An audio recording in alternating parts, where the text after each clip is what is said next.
Pour une fois, vous n'aurez pas droit aux présentations de nos dernières innovations produits ou technologiques. Je sais que vous allez être déçus. Non, on a décidé en avant-première de vous présenter notre dernière étude économique. C'est Thierry et Patricia qui vont s'en charger. Donc économique sur les entreprises, la microéconomie. Et ensuite, j'allais dire un invité de marque, mais comme il s'appelle Marc, ça va pas. Donc je vais dire notre guest star, ça va. On a invité Marc Toiti, qui nous apportera les éléments de réponse à la question qui nous hante tous depuis des années maintenant, comment sortir enfin de la crise. Ensuite, Jean-Yves Bajon, le directeur général de Coface Services, conclura cette réunion. Et nous nous retrouverons tous autour d'un cocktail, au cours duquel Marc pourra dédicacer, pour ceux qui le souhaitent, son dernier livre, qui vous sera offert gracieusement en fin de réunion. Et je vais laisser donc la parole, cette fois-ci, à Thierry et Patricia. Merci. Bonsoir, donc, je me présente, Thierry Bess, je suis responsable des solutions data, de l'offre solutions data chez Coface Services. Je suis accompagné ce soir de Patricia Roche, qui est chargée d'études au pôle d'études économiques de Coface Services. Donc ce soir, nous voulons vous présenter deux choses. Premièrement, notre nouvelle offre d'études et d'analyse. Et deuxièmement, en avant-première, les premiers résultats de notre nouvelle étude, Observatoire des entreprises, dont le thème, pour le numéro 1, c'est un thème classique mais incontournable, ce sont les créations et disparitions des entreprises, avec un compte arrêté au premier semestre 2012.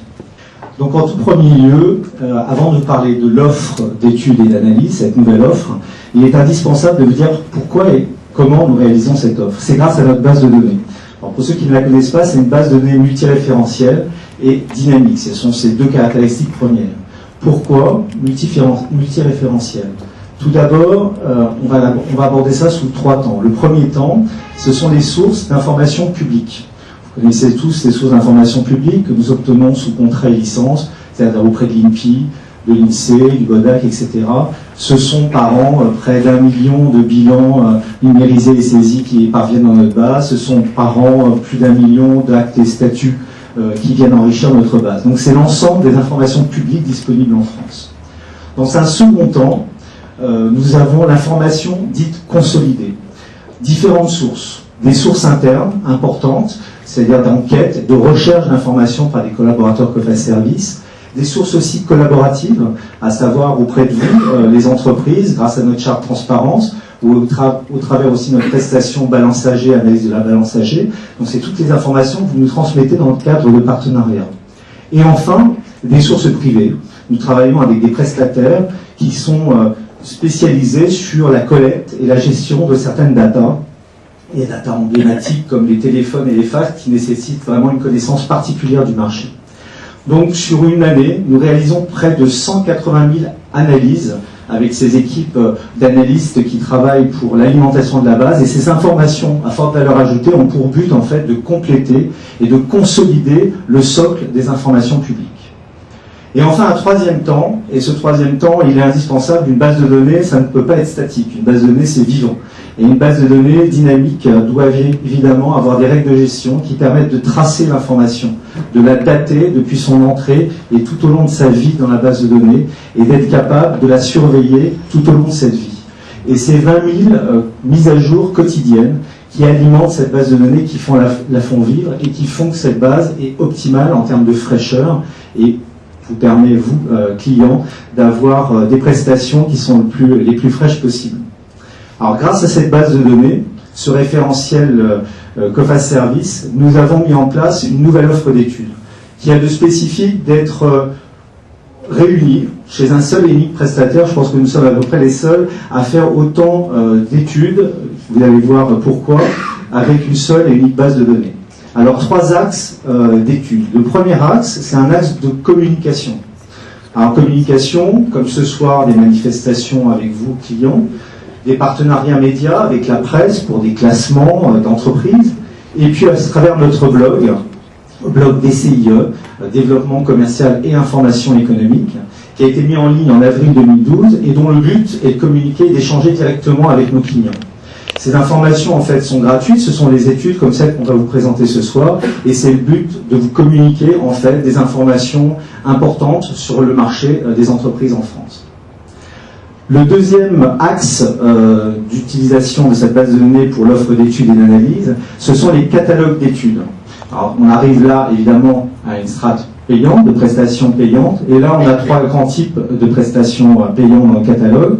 Les écorégions, qui sont l'étude d'une population d'entreprises sur une région métropolitaine donnée, donc 22 régions, 22 documents statistiques.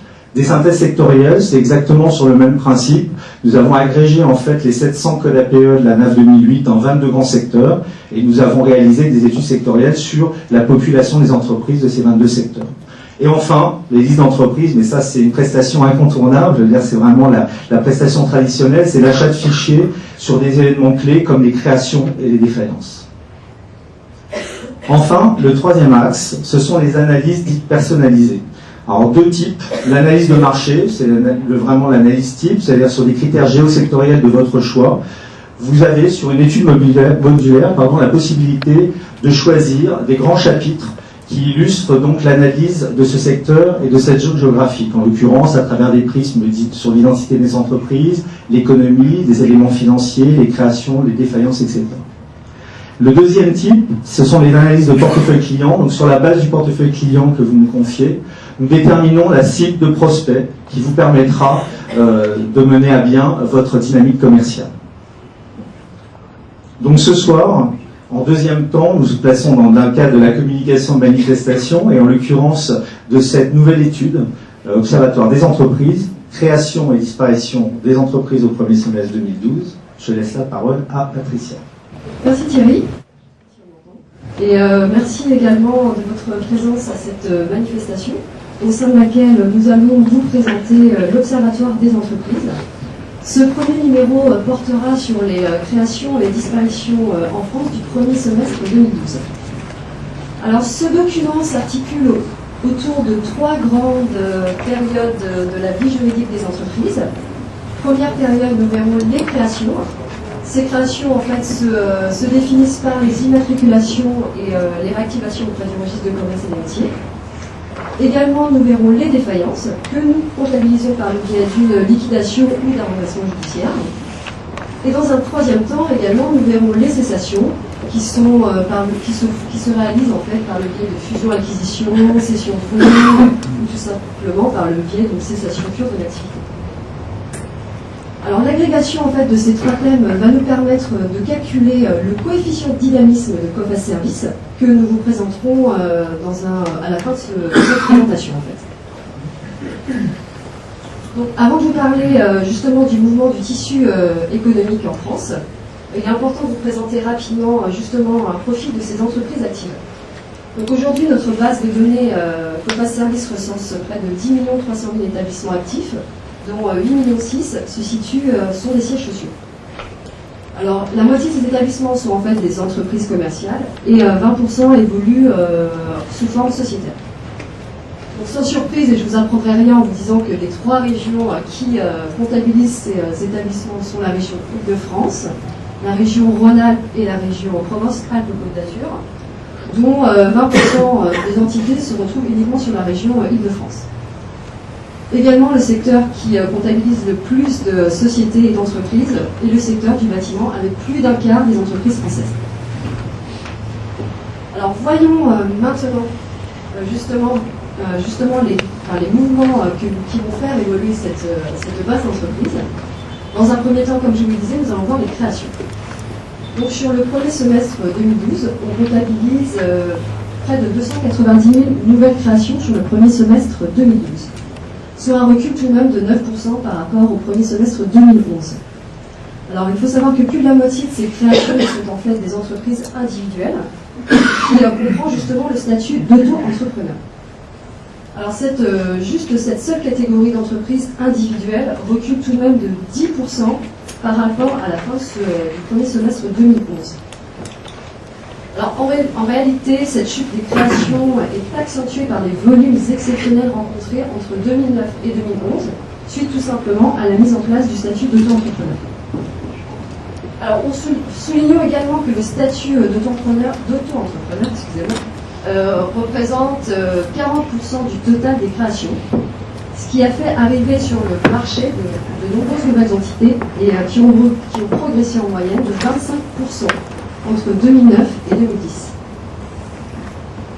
C'est pour ça qu'à partir en fait, de 2011, on a noté un net recul des créations suite à la mise en place en fait, de mesures nettement plus restrictives quant à l'inscription du statut d'auto-entrepreneuriat. Donc, par contre, ce phénomène n'explique pas tout, puisque la catégorie des sociétés commerciales également enregistre une baisse de 6% sur l'année. Ces sociétés commerciales représentent tout de même 30% du total des créations. Et la tendance est à la baisse sur cette forme juridique depuis, notons-le, janvier 2012. Alors, heureusement, les résultats ne sont pas négatifs pour tous. Nous notons le secteur de l'énergie et des bois papier carton, qui marque une nette progression en termes de création depuis le début de cette année. Les créations augmentent justement de plus de 20% pour chacun de ces deux secteurs. Alors ces secteurs profitent du phénomène et du succès que rencontrent les énergies renouvelables, donc grâce justement à la mise en place de nombreux avantages fiscaux pour les producteurs d'énergie. Concernant les créations, nous voulions mettre également un point en exergue, c'était de savoir en fait comment évoluent les jeunes structures. Et on s'intéresse principalement à deux périodes. Donc les entreprises créées il y a 3 ans et les entreprises créées il y a 5 ans. Concernant les entreprises créées il y a 3 ans, c'est-à-dire au premier semestre 2009, alors on constate malheureusement que 29% de ces entités ont disparu aujourd'hui. Et que pour le solde, soit environ 200 000 entreprises, elles évoluent peu car dans 93% des cas, elles n'emploient pas plus d'une personne.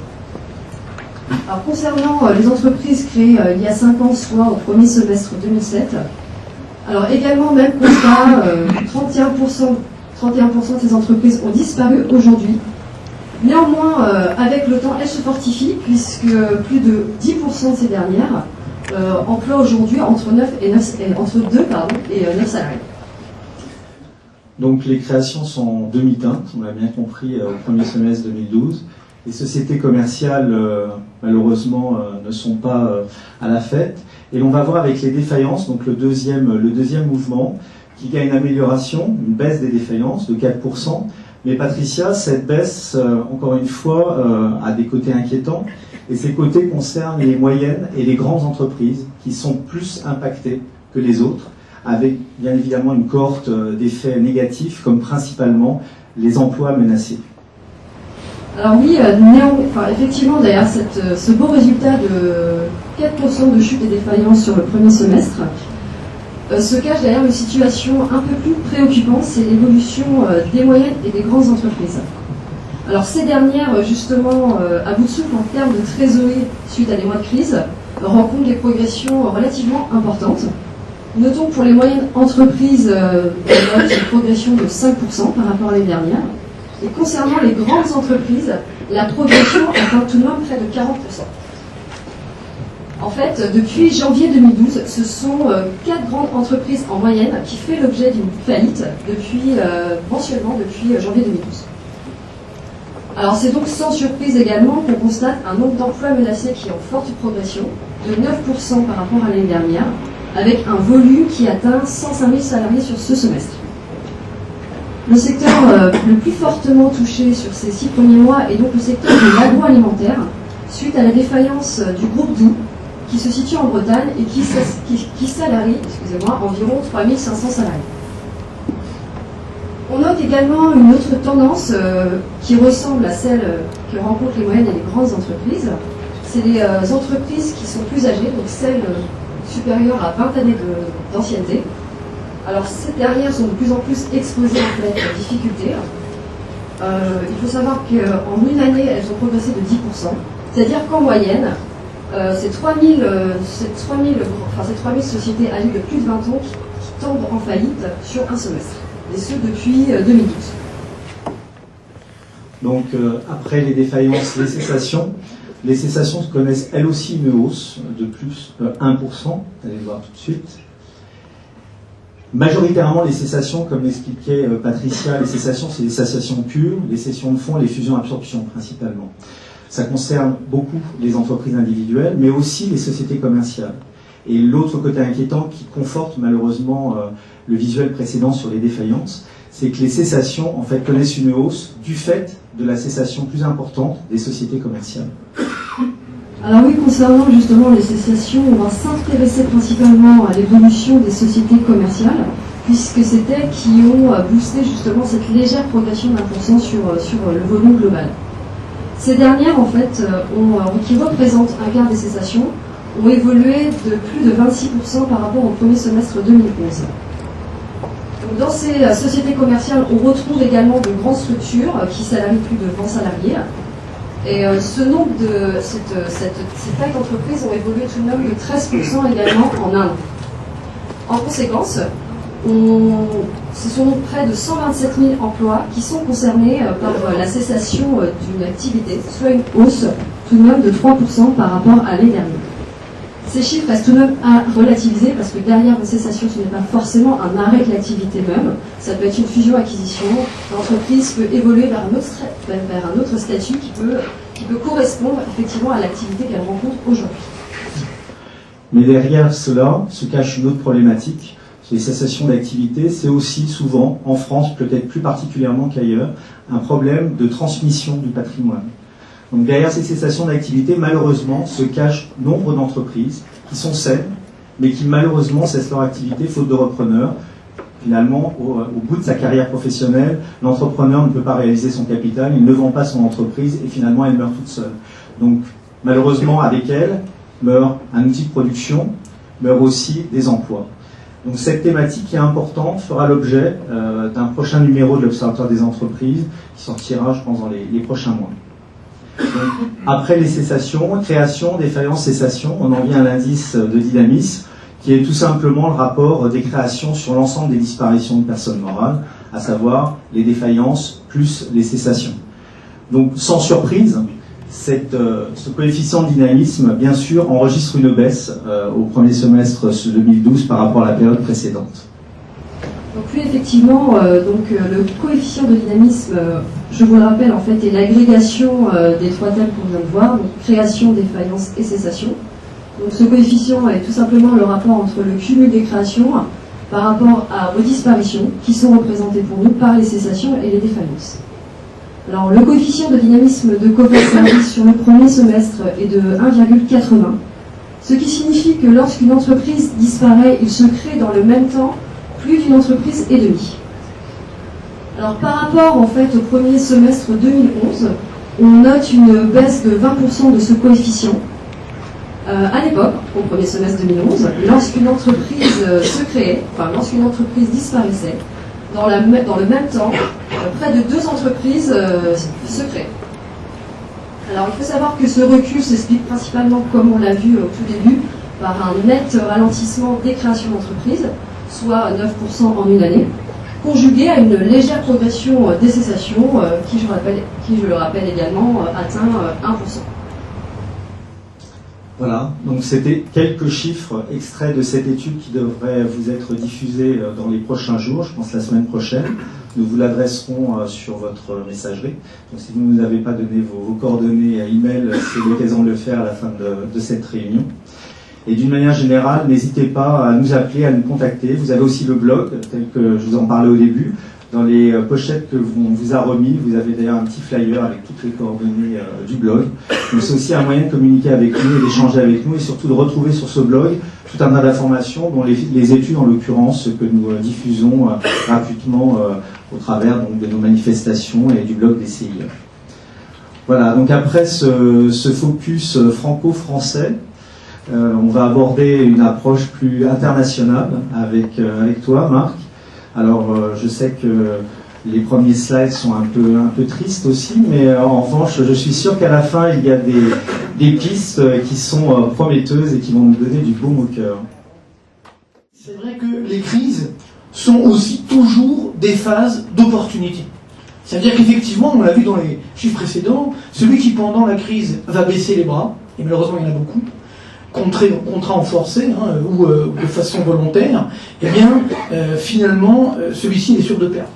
Alors que celui qui va oser, parce qu'il faut oser, regarder vers l'avenir, innover, investir, Eh bien, celui-ci n'est pas sûr de gagner parce qu'on n'est jamais sûr de gagner, mais au moins il a une chance de gagner. Je pense que c'est vraiment ça l'enjeu que nous avons aujourd'hui, et j'en vois tous les jours des entreprises qui ont réussi à prendre les bons virages, à faire les bons choix stratégiques, et donc qui finalement raflent la mise. C'est-à-dire que comme ceux qui n'ont pas fait les bons choix disparaissent, on vient de le voir, eh bien, il y a quand même d'activité en face. Et donc ceux qui ont su résister, eh bien, raflent la mise, et donc finalement résistent, et ne s'en tirent pas trop mal. Donc c'est pourquoi aujourd'hui on a une sorte de paradoxe, où on voit les chiffres de la croissance française, donc il n'y a pas de croissance d'ailleurs, on est même en récession aujourd'hui, quasiment. Il ne faut pas le dire, il ne faut pas vexer nos dirigeants, mais l'INSEE fait tout, vous verrez demain dans la presse, il y a la note de conjoncture de l'INSEE qui sort ce soir, là, dont elle est sous embargo, mais je vous en parle vite fait. Donc ils ont annoncé 5 trimestres consécutifs de croissance zéro. C'est incroyable. Comment on fait pour avoir vraiment zéro? Mais on ne peut pas dire que c'est en baisse. C'est ce que je veux dire, parce que bon, ça va faire de la peine, mais il faut être clair. Aujourd'hui, il ne faut pas, je veux dire, se voiler la face. Nous avons une phase de récession qui est là, donc qui est dangereuse, bien entendu, mais globalement, on a quand même des entreprises qui s'en sortent. Et à l'heure où on est en train de retrouver une sorte de lutte des classes, là, on voit les pigeons voyageurs, etc. Vous connaissez là la nouvelle pétition qui vient de sortir. Donc, ça c'est dangereux, parce que je pense qu'on est en train aujourd'hui d'alimenter la lutte des classes, que ce soit au niveau des entreprises d'un côté ou des salariés de l'autre. Ça c'est extrêmement dangereux. Aujourd'hui, la société française, comme d'ailleurs la société européenne, nous avons besoin de cohésion. Donc, le vrai enjeu que nous voyons, la cohésion, elle ne vient pas en augmentant les impôts. La cohésion, elle vient justement en restaurant la croissance. Donc, la recette, elle est là. On va voir tout à l'heure comment on fait effectivement pour s'en sortir, mais il est clair qu'aujourd'hui, on a des entreprises qui réussissent à résister et donc à faire de cette crise une opportunité. Donc c'est vraiment ce message que je délivrais effectivement ce soir, il y en aura d'autres bien sûr. Encore une fois, moi j'ai envie de rester optimiste, mais je dois aussi être réaliste. On va voir également cette réalité. Alors, je vous rassure, ça ne sera pas qu'un discours d'économiste, parce que je pourrais vous dire ce que je veux, vous ne pourriez pas vérifier. Vous voyez, c'est le problème des économistes ou des hommes politiques, ils disent beaucoup de choses, beaucoup de bêtises parfois, c'est vrai. Et comme on ne peut pas vérifier, alors on veut bien les croire, si vous voulez. Là, tout ce que je vais vous dire, je vais aussi vous le montrer.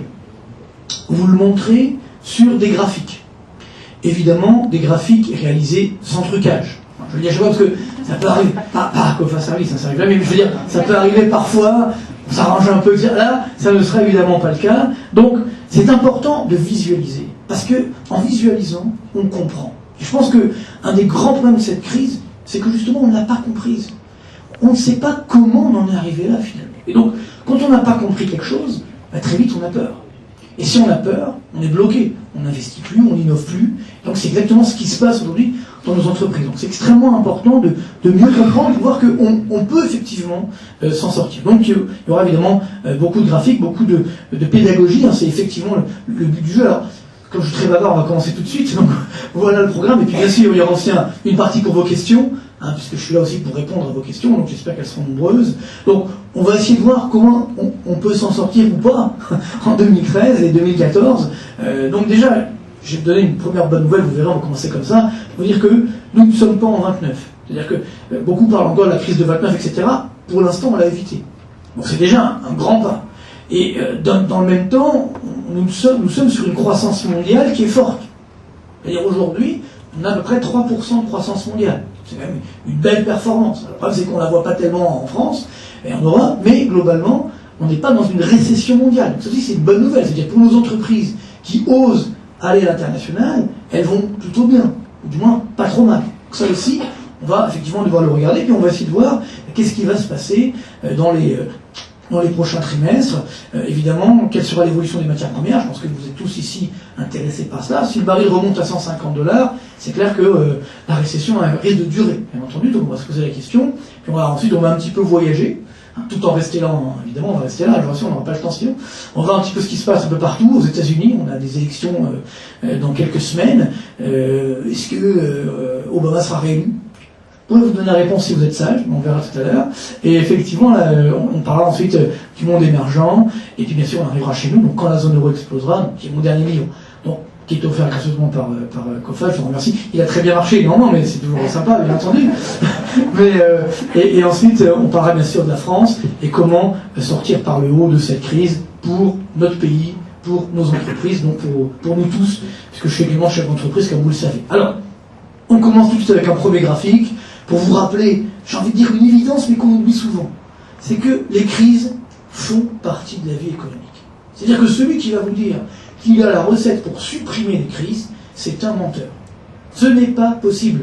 C'est un peu comme le corps humain, il y a des crises. Le plus important, c'est de sortir par le haut de ces crises. Donc là, vous voyez, je vous ai mis juste depuis 2000, on peut remonter plus loin, mais juste depuis 2000, toutes les catastrophes qu'on a traversées. Et à chaque fois, on entend les mêmes discours. C'est la fin du système, on s'en remettra pas, etc.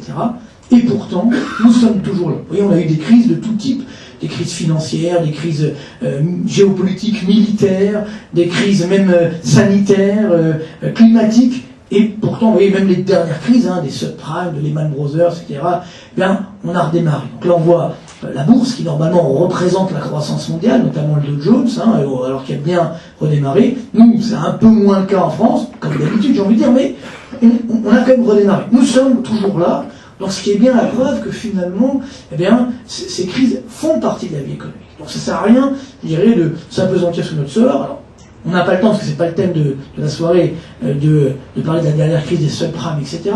Mais juste quand même un point. Si on doit retenir une chose de cette crise, c'est que, en fait, cette crise, c'est simplement le fait qu'on a voulu changer une des règles de base de l'économie, de la finance, de l'entreprise, j'ai envie de dire de la vie tout court. C'est que, cette règle, donc c'est la suivante, c'est que lorsque on veut un rendement élevé, il faut prendre des risques. Et si on ne veut pas prendre de risques, alors à ce moment-là, on n'aura pas de rendement élevé. Ça, c'est la règle de base de notre vie économique, si vous voulez. Pas de rendement élevé sans risque, et pas, si on ne prend pas de risque, il n'y aura pas de rendement élevé. Si on raisonne comme ça, je pense qu'on ne prendra pas trop de risques dans notre vie, que ce soit en entreprise, ou même d'un point de vue individuel. Cette crise, en fait, c'est quoi? La crise des subprimes, comme on l'a appelée, c'est qu'on a voulu justement transformer cette règle de base. On a donné l'impression qu'on avait trouvé une sorte de pierre philosophale, où on pouvait augmenter le rendement sans augmenter le risque. Et ça, c'est une grande dérive de la finance, avec laquelle j'ai travaillé, bien entendu, où globalement, on a voulu laisser croire, et là, bien sûr, il y a l'affaire Madoff, tout ça, mais c'est pas des voyous qui ont fait ça. Ce sont des grands mathématiciens, des grands ingénieurs, à qui on a confié, on a donné les clés des marchés financiers. Depuis 10 ans, ce ne sont plus des financiers qui font les marchés ou qui font, je dirais globalement, les produits financiers. Ce sont des personnes extrêmement intelligentes. Donc des ingénieurs, des mathématiciens, etc. Donc qui ont dit, attendez, la finance, c'est pas compliqué. On va appliquer des modèles extrêmement complexes et donc on va neutraliser le risque. Donc on a créé des produits incroyables qu'on appelait à l'époque, si vous vous souvenez, les SICAV monétaires dynamiques. En fait, rien que le nom, il y a un problème. SICAV monétaire dynamique. C'est-à-dire monétaire, c'est sans risque, dynamique à haut rendement. Bon, il y a un problème. D'où vient le rendement? Et donc évidemment, le danger, c'est quoi? C'est que le risque, il était quoi? Il était masqué. C'était en fait des dettes subprimes, donc très dangereuses, qu'on a titrisées, qu'on a transformées en des titres. Et ces titres, donc, étaient évidemment un peu maquillés, un peu arrangés, encore une fois par des gens, je dirais, vraiment très intelligents. Et donc, ces produits étaient notés par les agences de notation AAA. Alors, AAA, tout le monde sait ce que c'est. Avant, on pensait que c'était l'andouillette, si vous voulez. Alors, c'est 5A l'andouillette, donc c'est pareil, mais AAA, maintenant, tout le monde sait ce que c'est. D'ailleurs, c'est amusant, parce que, bon, AAA, ça veut dire sans risque. Donc, on avait des produits extrêmement dangereux, mais qui étaient vendus comme sans risque. Donc, vous voyez, tout le problème que nous vivons aujourd'hui, c'est le même. C'est qu'en fait, on dit aujourd'hui aux banques de prenez pas de risque. On a des ratios extrêmement contraignants dans lesquels les banques peuvent plus tellement octroyer de crédit aux entreprises, on le voit d'ailleurs, parce qu'on leur dit ne prenez pas de risque. Donc achetez des produits AAA ou AA, etc., donc notamment des obligations du Trésor. Or, aujourd'hui, le rôle d'une banque, justement, c'est de prendre des risques. Vous voyez, tout le problème, il est là. C'est que cette crise qu'on a connue n'est pas une crise du risque, parce que c'est le métier des banques de prendre des risques. C'est le métier également de l'entreprise de prendre des risques. Calculé, bien sûr, mais c'est quand même notre rôle.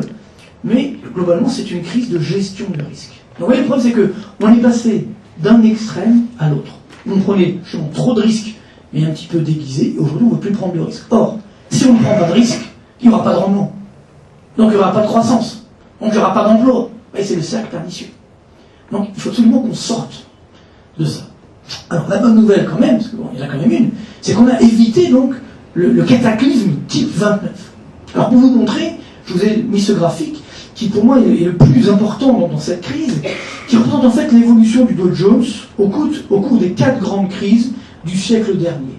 En 100 ans, on a eu 4 grandes crises économiques et boursières. Et donc en fait, évidemment en dehors des guerres, parce que bon, ça c'est un peu particulier, donc globalement on regarde comment évolue le Dow Jones pendant ces crises.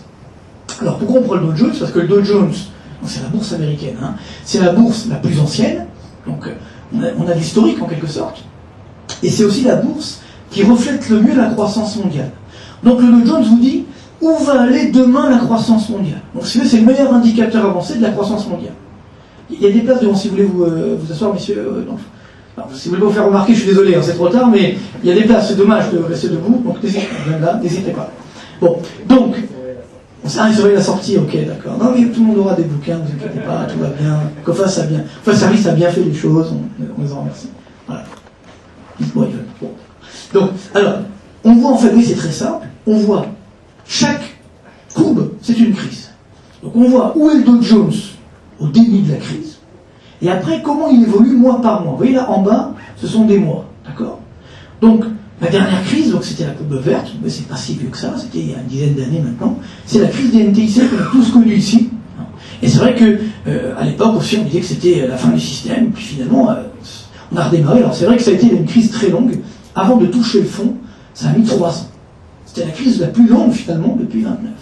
La crise d'avant, c'est la courbe rouge, donc le fameux krach de 29, la fameuse crise pétrolière, le premier choc pétrolier. Donc là aussi, c'est encore pire qu'aujourd'hui. À l'époque, on changeait de paradigme. On était dans un monde où le pétrole était peu cher, globalement, il y avait une dynamique, relance keynésienne, etc. Et puis là, du jour au lendemain, on découvre une forte inflation, donc on change de modèle économique. Et là, à l'époque, c'était vraiment le cataclysme, et pourtant, on a aussi redémarré.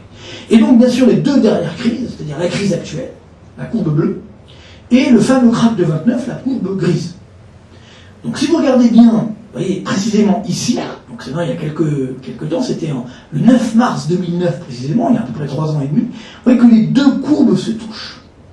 Donc, c'est important de voir ça, parce que ça veut dire que, quand on vous dit que cette crise est la plus grave depuis 29, c'est vrai. Par contre, et heureusement pour nous, l'issue n'a pas été la même. Vous voyez, en 29, ça a continué de plonger, alors que là, fort heureusement, effectivement, on a redémarré. Pourtant, si vous vous souvenez à l'époque, la plupart de mes confrères, des économistes dans le monde, disaient que ça allait être pire qu'en 29, que la courbe bleue allait suivre la courbe grise. Alors, on disait que c'était la fin du système. Et je raconte souvent une anecdote qui m'est arrivée ce jour-là, vous la verrez dans le livre, mais c'est vrai que l'économie, c'est pas que des cours, c'est aussi des relations humaines. Donc, un des opérateurs de ce qui s'appelait à l'époque Global Equities, qui est d'ailleurs toujours mon client avec lequel je travaillais à l'époque, et donc, il vient dans mon bureau en furie. Alors, il est un peu spécial, donc, bon, au début, je m'inquiète pas. Il rentre dans mon bureau, il me dit comme ça, Marc, c'est fini. Je dis, qu'est-ce qui se passe? Il me dit, oui, c'est fini. C'est la capitulation. Donc, tu dois arrêter de dire que ça va redémarrer. Parce qu'à l'époque, je disais que ça allait redémarrer, d'ailleurs, c'était mon livre d'avant, bref. Et donc, je lui dis, attends, mais qu'est-ce qui se passe? Il commence à me faire peur. Alors, il me dit, non, tu dois dire, auprès de nos clients, dans les médias, qu'il faut vendre toutes les actions. Il faut tout vendre. La seule chose qui reste à faire, c'est acheter des terres arables. Voilà. Arables, hein, c'est-à-dire, c'est pas la finance islamique, hein, faire attention en ce moment, parce que, bon, c'est un touchy, hein, mais bon. Le reste, ça vaut plus rien. Alors je regarde, il a pris un truc avant de venir, ça peut arriver ça aussi hein, sur les marchés. Mais... Et donc, c'est pas une blague, hein, ça m'est vraiment arrivé, pour vous dire dans quel état on était à l'époque. Donc c'est important parce qu'aujourd'hui on est un peu dans la même situation, on dit bon, on s'en remettra pas. Et pourtant, vous voyez, on a redémarré. Alors il y a une question qui doit vous tarauder, mais comment on a fait? Pourquoi plus de 95% des économistes dans le monde se sont trompés? Bon, vous allez me dire, ça arrive souvent, les économistes se trompent, mais tout de même, pourquoi une telle erreur mondiale? Et donc, en fait c'est simple. Et c'est ça peut-être la force de notre système économique, c'est ça la force de l'entreprise, la force de l'être humain, j'ai envie de dire. C'est que généralement on arrive à tirer les leçons des erreurs du passé pour ne pas les rééditer. Donc l'intelligence qu'on a eue en 2009, c'est qu'on n'a pas réédité les mêmes erreurs qu'en 29. Alors qu'est-ce qu'on a fait en 29? Justement en 29 on n'a rien fait. C'est-à-dire qu'en 29, justement c'était à l'époque l'ultra-libéralisme, mais le vrai, si vous voulez dire, on ne faisait rien. Donc quand la crise de 29 a commencé, on n'a rien fait. Quand les banques ont commencé à faire faillite, on a dit on va les laisser faire faillite. C'est normal. Bon, sauf que quand on laisse une banque faire faillite, derrière elle a des clients, on sait qu'ils font faillite. Donc avec toutes les vagues de suicides, etc., qu'on connaît. Ensuite, à l'époque, la Réserve fédérale américaine, parce que ça commençait aux États-Unis, ne comprenait pas ce qui se passait. Donc elle voyait qu'il y avait une crise immobilière qui n'était pas encore dégonflée. Donc qu'est-ce qu'elle fait? Elle augmente encore les taux d'intérêt. Ça aggrave la situation. Pourtant, il n'y avait pas Jean-Claude Trichet à l'époque, à la Fed. Bon, peut-être un cousin éloigné, on ne sait pas. Mais bon, et donc ça a alimenté la situation. Après, en 29, on a fermé les frontières. Ce que j'entends souvent aujourd'hui, fermer les frontières, tout ira mieux. Sauf quand on fait ça, on se replie sur soi, avec toutes les dérives nationalistes qui ont débouché sur la Seconde Guerre mondiale. Et puis enfin, en 29, évidemment, il n'y avait pas de plan de relance. La relance, fait qu'on connaît aujourd'hui, la relance budgétaire, la relance keynésienne, ça n'existait pas à l'époque. Ça a été créé après, justement, dans les années 30, ce qu'on appelait le New Deal de Roosevelt, aux États-Unis, on avait eu de relancer la machine. Donc comme nous, en Europe, on ne l'a pas fait, il y a eu la Seconde Guerre mondiale. Et notre relance, elle arrivait après, avec ce qu'on appelait le plan de Marshall, etc. Donc, tout ça, vous voyez, heureusement qu'en 2009, on a fait exactement l'inverse. Donc déjà, on a sauvé les banques. Et il fallait le faire. Je sais que tout le monde n'est pas d'accord, mais il fallait le faire. Parce que, globalement, il fallait assurer la survie du système. Et, n'ayez aucune crainte, les États ont gagné de l'argent en sauvant les banques. Prenons le cas de la France, par exemple.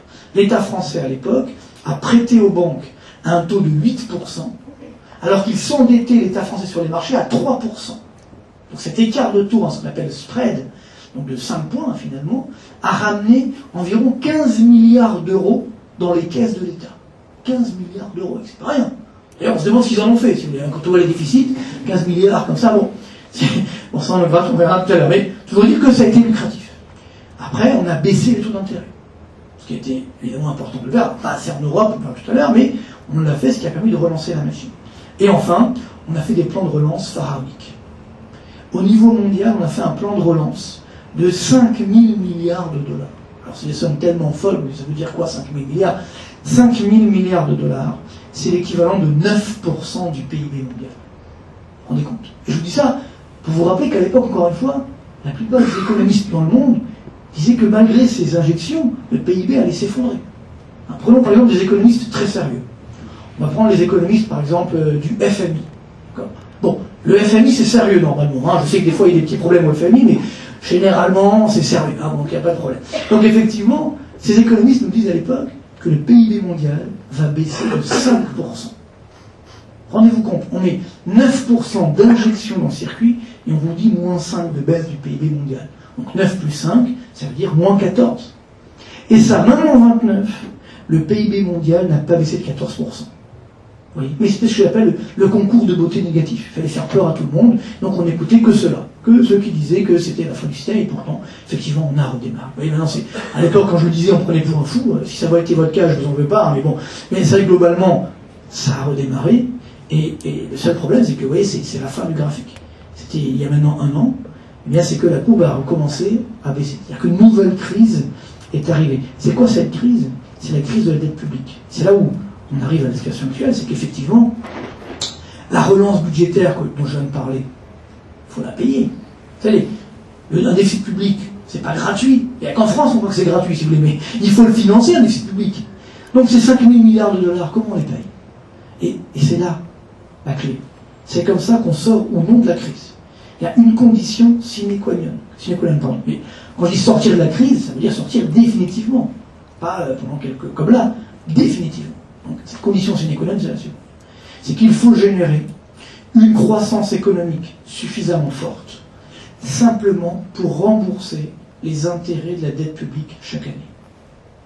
Ouais, c'est pas compliqué. Si on arrive à faire ça, c'est pas l'euphorie, mais on sort de la crise. Vous voyez que c'est pas compliqué, c'est normal. Toute entreprise qui s'endette, par définition, elle doit générer un business, des profits supérieurs au coût de la dette. Sinon, ça ne sert à rien de s'endetter. C'est tout ce qu'on demande. Sauf qu'aujourd'hui, où nous parlons, dans le monde développé, il y a à peine 10 pays qui arrivent à faire ça. Dans la zone euro, il n'y en a que 3. L'Allemagne, la Finlande et le Luxembourg. Vous voyez ? Tous les autres, y compris nous, la France, et ce maintenant depuis 3 ans. D'ailleurs, depuis 5 ans maintenant. Ça fait pas 1 an, c'est 5 ans que ça fait. Depuis 5 ans, chaque année, on n'a même pas assez de croissance. Simplement pour rembourser les intérêts de la dette publique. Ça veut dire que pour payer ces derniers, il faut encore s'endetter. Ben, c'est ce qu'on appelle la bulle de la dette, ou un système Madoff, quoi. Ça revient au même, si vous voulez. C'est-à-dire que pour payer les intérêts, il faut trouver, puis on va dire peut-être des pigeons, enfin on ne sait pas, qui sont prêts à nous prêter de nouveau de l'argent. C'est quand même assez incroyable. Donc évidemment, c'est là où notre actuel président avait raison pendant la campagne. C'est vrai que, clairement, on a besoin de croissance. Sans croissance, on ne sort pas de la crise. Là où par contre il a beaucoup moins raison, c'est comment on fait cette croissance. Et c'est clair que c'est pas en augmentant les impôts qu'on va y arriver. C'est pas en augmentant la dépense publique qu'on va y arriver.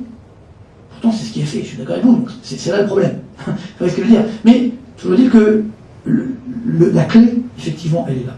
Alors, la bonne nouvelle quand même, parce qu'il y en a une, c'est que au niveau mondial, la croissance, elle est là. C'est d'ailleurs ce qui est très, très frustrant pour nous Français quand on se déplace un peu partout dans le monde, c'est qu'on la voit, la croissance, on la touche. Puis quand on revient ici, là, on en a un peu moins, bien entendu. Hein. Donc, vous voyez, au niveau mondial, on a à peu près 3,4, 3,5% de croissance mondiale. Le problème là-dedans, c'est de savoir, donc c'est la courbe bleue ici, hein. Vous voyez, la moyenne sur 30 ans, c'est 3,3%. Donc là, on est dans un niveau normal, c'est de croissance, donc c'est très bien. Sauf que la question est de savoir d'où vient cette croissance.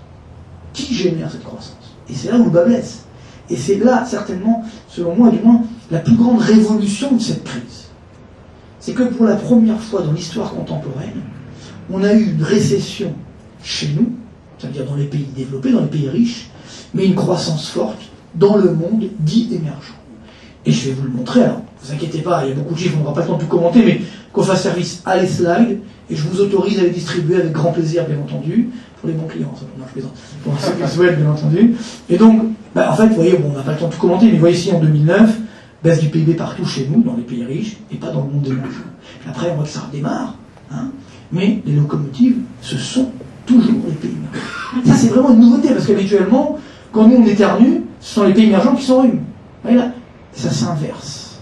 Et, vous voyez, par exemple, on va prendre juste le cas de la Chine, en 2012 et en 2013, ce sera pareil. Vous voyez, sur à peu près 3%, 3,4% de croissance mondiale, il y a 1,2 point qui vient uniquement de la Chine. Voilà, c'est pas rien. Et bien sûr, il ne faut pas en avoir peur, hein, il faut savoir que ça existe. Alors que nous, vous voyez, notre contribution, vous voyez, cette année, ça va être 0. Quand je dis nous, c'est la zone euro. Et alors, si on veut se faire vraiment mal, enfin pas mal, mais encore une fois, il faut être honnête, quand on élargit le prisme, on regarde un peu sur longue période. Alors là, on est surpris.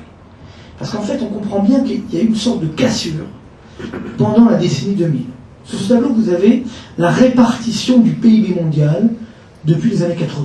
Évidemment, hors inflation, etc., il n'y a pas de trucage. Hein. Donc, qu'est-ce qu'on voit? On voit que jusqu'en 2000, nous, c'est-à-dire nous les pays riches, nous sommes les maîtres du monde. Vous voyez, on représente environ 63-64% du PIB mondial. Donc, on fait ce qu'on veut. Et à partir de la décennie 2000, ça commence à s'inverser. En 2010, on n'est plus qu'à 53%. En 2011, l'année dernière, on était à 51%. Cette année, on n'a pas encore les chiffres définitifs, mais ça ne saurait tarder. Eh bien, on va devenir, pour la première fois dans l'histoire, minoritaire. C'est-à-dire que les pays émergents vont représenter plus de 50% du PIB mondial. Vous voyez que le monde a changé. Alors évidemment, encore une fois, c'est une réalité. Donc il faut s'arrêter de se cacher derrière un arbre pour ne pas la voir. C'est une réalité. Donc pour une entreprise, c'est important d'accepter cette réalité. Alors il y a deux façons de l'accepter. Soit en termes de business, ça veut dire que globalement, on a un business à prendre. Parce que les termes de croissance forte, elles sont dans le monde émergent. Et on le voit aujourd'hui au niveau des entreprises allemandes qui exportent de plus en plus, non pas en Europe, mais dans le monde dit émergent. Ça c'est important pour bien comprendre. C'est-à-dire qu'il faut faire les bons choix stratégiques. Ça c'est un premier point positif. Puis un deuxième point qui est mi figue mi raisin. C'est les flux d'investissement. Parce que cette puissance économique, donc nouvelle, du monde émergent, qui est liée à une croissance forte, donne une puissance financière que l'on voit tous les jours au travers des rachats d'entreprises qu'on peut avoir par des fonds d'investissement étrangers, notamment du monde émergent. Et ça, il faut en être conscient, parce qu'aujourd'hui, dans le monde émergent, on estime, parce que c'est toujours délicat d'avoir les chiffres exacts, il y a environ 4 000 milliards de dollars de cash dans les fonds, ce qu'on appelle les fonds souverains et les fonds privés des pays émergents. 4 000 milliards. Donc, qu'est-ce qui est en train de se passer devant nos yeux? On a des entreprises qui, malheureusement, de façon souvent injustifiée, donc, sont massacrées dans le point de vue de la valorisation. qu'elles soient cotées en bourse ou pas cotées en bourse. Donc elles ne valent pas cher. Donc c'est un peu les soldes, ou la grande braderie même, parfois. Donc généralement, quand c'est les soldes et que vous avez du cash, ben, vous faites les soldes, j'imagine, parce que donc effectivement, aujourd'hui, ces grands fonds d'investissement sont en train de faire leur marché. Donc à court terme, on est très content, ça ramène du cash, ah, merci beaucoup d'investir chez nous, c'est très gentil, etc.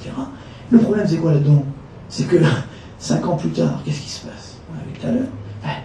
Soit on s'en va, on a pris la technologie, soit tout simplement on a perdu l'indépendance économique. Vous voyez? Donc ça veut dire que nos entreprises, pour sortir par le haut de cette crise, elles doivent être plus fortes. Alors ça peut passer par des alliances, par des renforcements en termes de fonds propres, avec des fonds d'investissement français, ou des banques, etc., ou européens. Vous voyez? Sinon, mécaniquement, on devient des proies. Vous voyez? Donc, vous voyez, ça c'est une réalité que nous devons intégrer dans notre stratégie. Donc, c'est pas dramatique, mais clairement, c'est une réalité qu'il faut, encore une fois, intégrer pour éviter de devenir des proies. Donc, c'est-à-dire des entreprises plus fortes. De ce point de vue-là, pour l'instant, c'est vrai que ça prend du temps. Sinon, encore une fois, ces fonds émergents vont devenir, je dirais, vont faire leur marché. Vous voyez, aujourd'hui, la Chine, c'est à peu près 15% du PIB mondial. Plus que la zone euro. Plus que la zone euro. Vous voyez, quand nous, on dit encore, la zone euro, c'est nous qui décidons. Non, ce n'est plus le cas. Donc ça, il faut en être conscient. Okay. Alors, une fois qu'on a dit ça, donc on a vu que j'ai une croissance mondiale qui est forte, donc pour 2013, on sera aussi à 3%. Je pense que la croissance mondiale va se stabiliser sur un niveau, donc, on va dire, normal, structurel, autour des 3 à 3,4% jusqu'en 2014.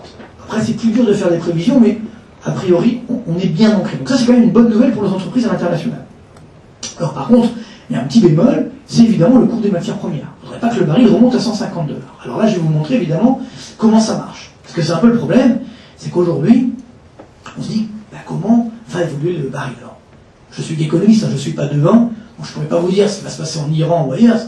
J'ai mon idée, mais ce n'est pas mon métier, donc forcément, on ne va pas spéculer. Mais ce qui est important, c'est de revenir sur la réalité économique. Donc c'est ce qu'on voit sur ce graphique.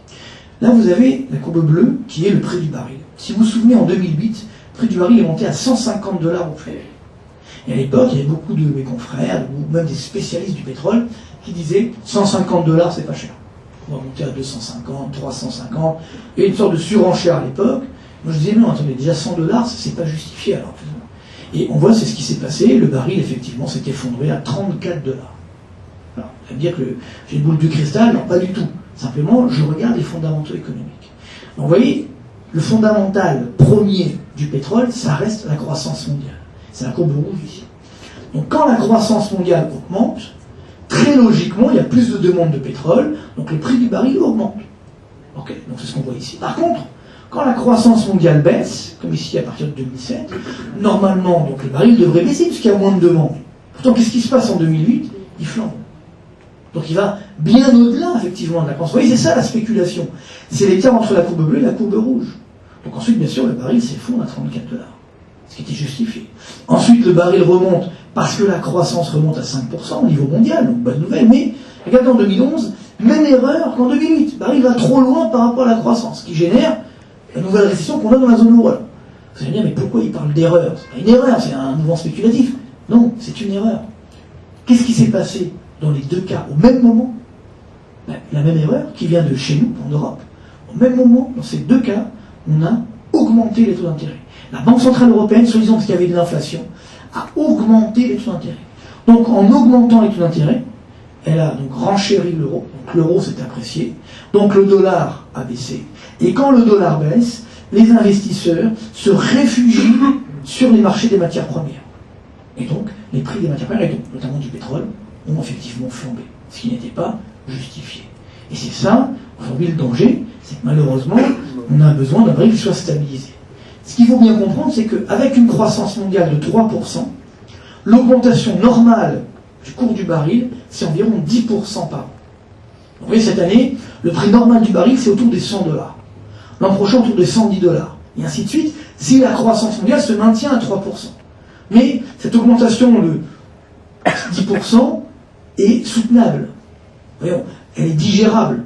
Comprenez. Si on va au-delà, ça casse la croissance. C'est-à-dire pourquoi, dans les deux cas, la récession est arrivée d'ailleurs, non pas aux États-Unis, chez nous. Et si vous regardez bien dans le détail au niveau pétrolier, pourquoi je vous dis qu'il n'y a pas de risque de dérapage des prix du baril? Parce qu'il n'y a pas de pénurie de pétrole. Vous voyez, on a l'offre mondiale de pétrole, c'est la courbe rouge, là c'est la demande, la courbe bleue. L'offre est supérieure à la demande. Il n'y a pas de pénurie de pétrole. Et en plus maintenant, comme vous le savez, bon, le pétrole irakien commence à arriver au niveau mondial. Les Américains ont augmenté leur production de gaz, ils ont fait des nouvelles découvertes, etc. On a de nouvelles technologies qui nous permettent de puiser du pétrole, justement, et de l'utiliser, même s'il est de mauvaise qualité, etc., de le raffiner. Donc, il n'y a pas de pénurie de pétrole. Alors, bien sûr, dans 30 ans, il n'y a peut-être plus de pétrole. Peut-être. Ça fait 30 ans qu'on nous le dit, si vous voulez, hein. Il y a 30 ans, on disait la même chose. Là, on y est, il y a toujours du pétrole. Mais bon, je veux dire que, je pense que ça, c'est important. Hein, le baril à $150 a généré une prise de conscience mondiale. En disant, bon, maintenant, il faut arrêter de penser, il faut plutôt arrêter de penser uniquement pétrole et penser à l'après-pétrole. Et ça, c'est important. Pourquoi c'est important? Tout à l'heure, on a un petit peu parlé. Hein, c'est que, comment on sort d'une crise? Je le dis, par la croissance. Maintenant, un pays développé, comment il fait de la croissance? Parce qu'un pays émergent, c'est facile de faire de la croissance, qu'il part de tellement bas, que globalement, juste on augmente le niveau de vie des habitants et il y a de la croissance. Nous, on ne peut plus tellement faire ça. Donc, le seul moyen, c'est au travers de l'innovation, au travers d'une révolution technologique. Comment on sort de la crise de 29? C'est aux États-Unis avec la révolution automobile. Comment on sort de la crise des années 80? Avec la révolution Internet qui commence dans les années 90.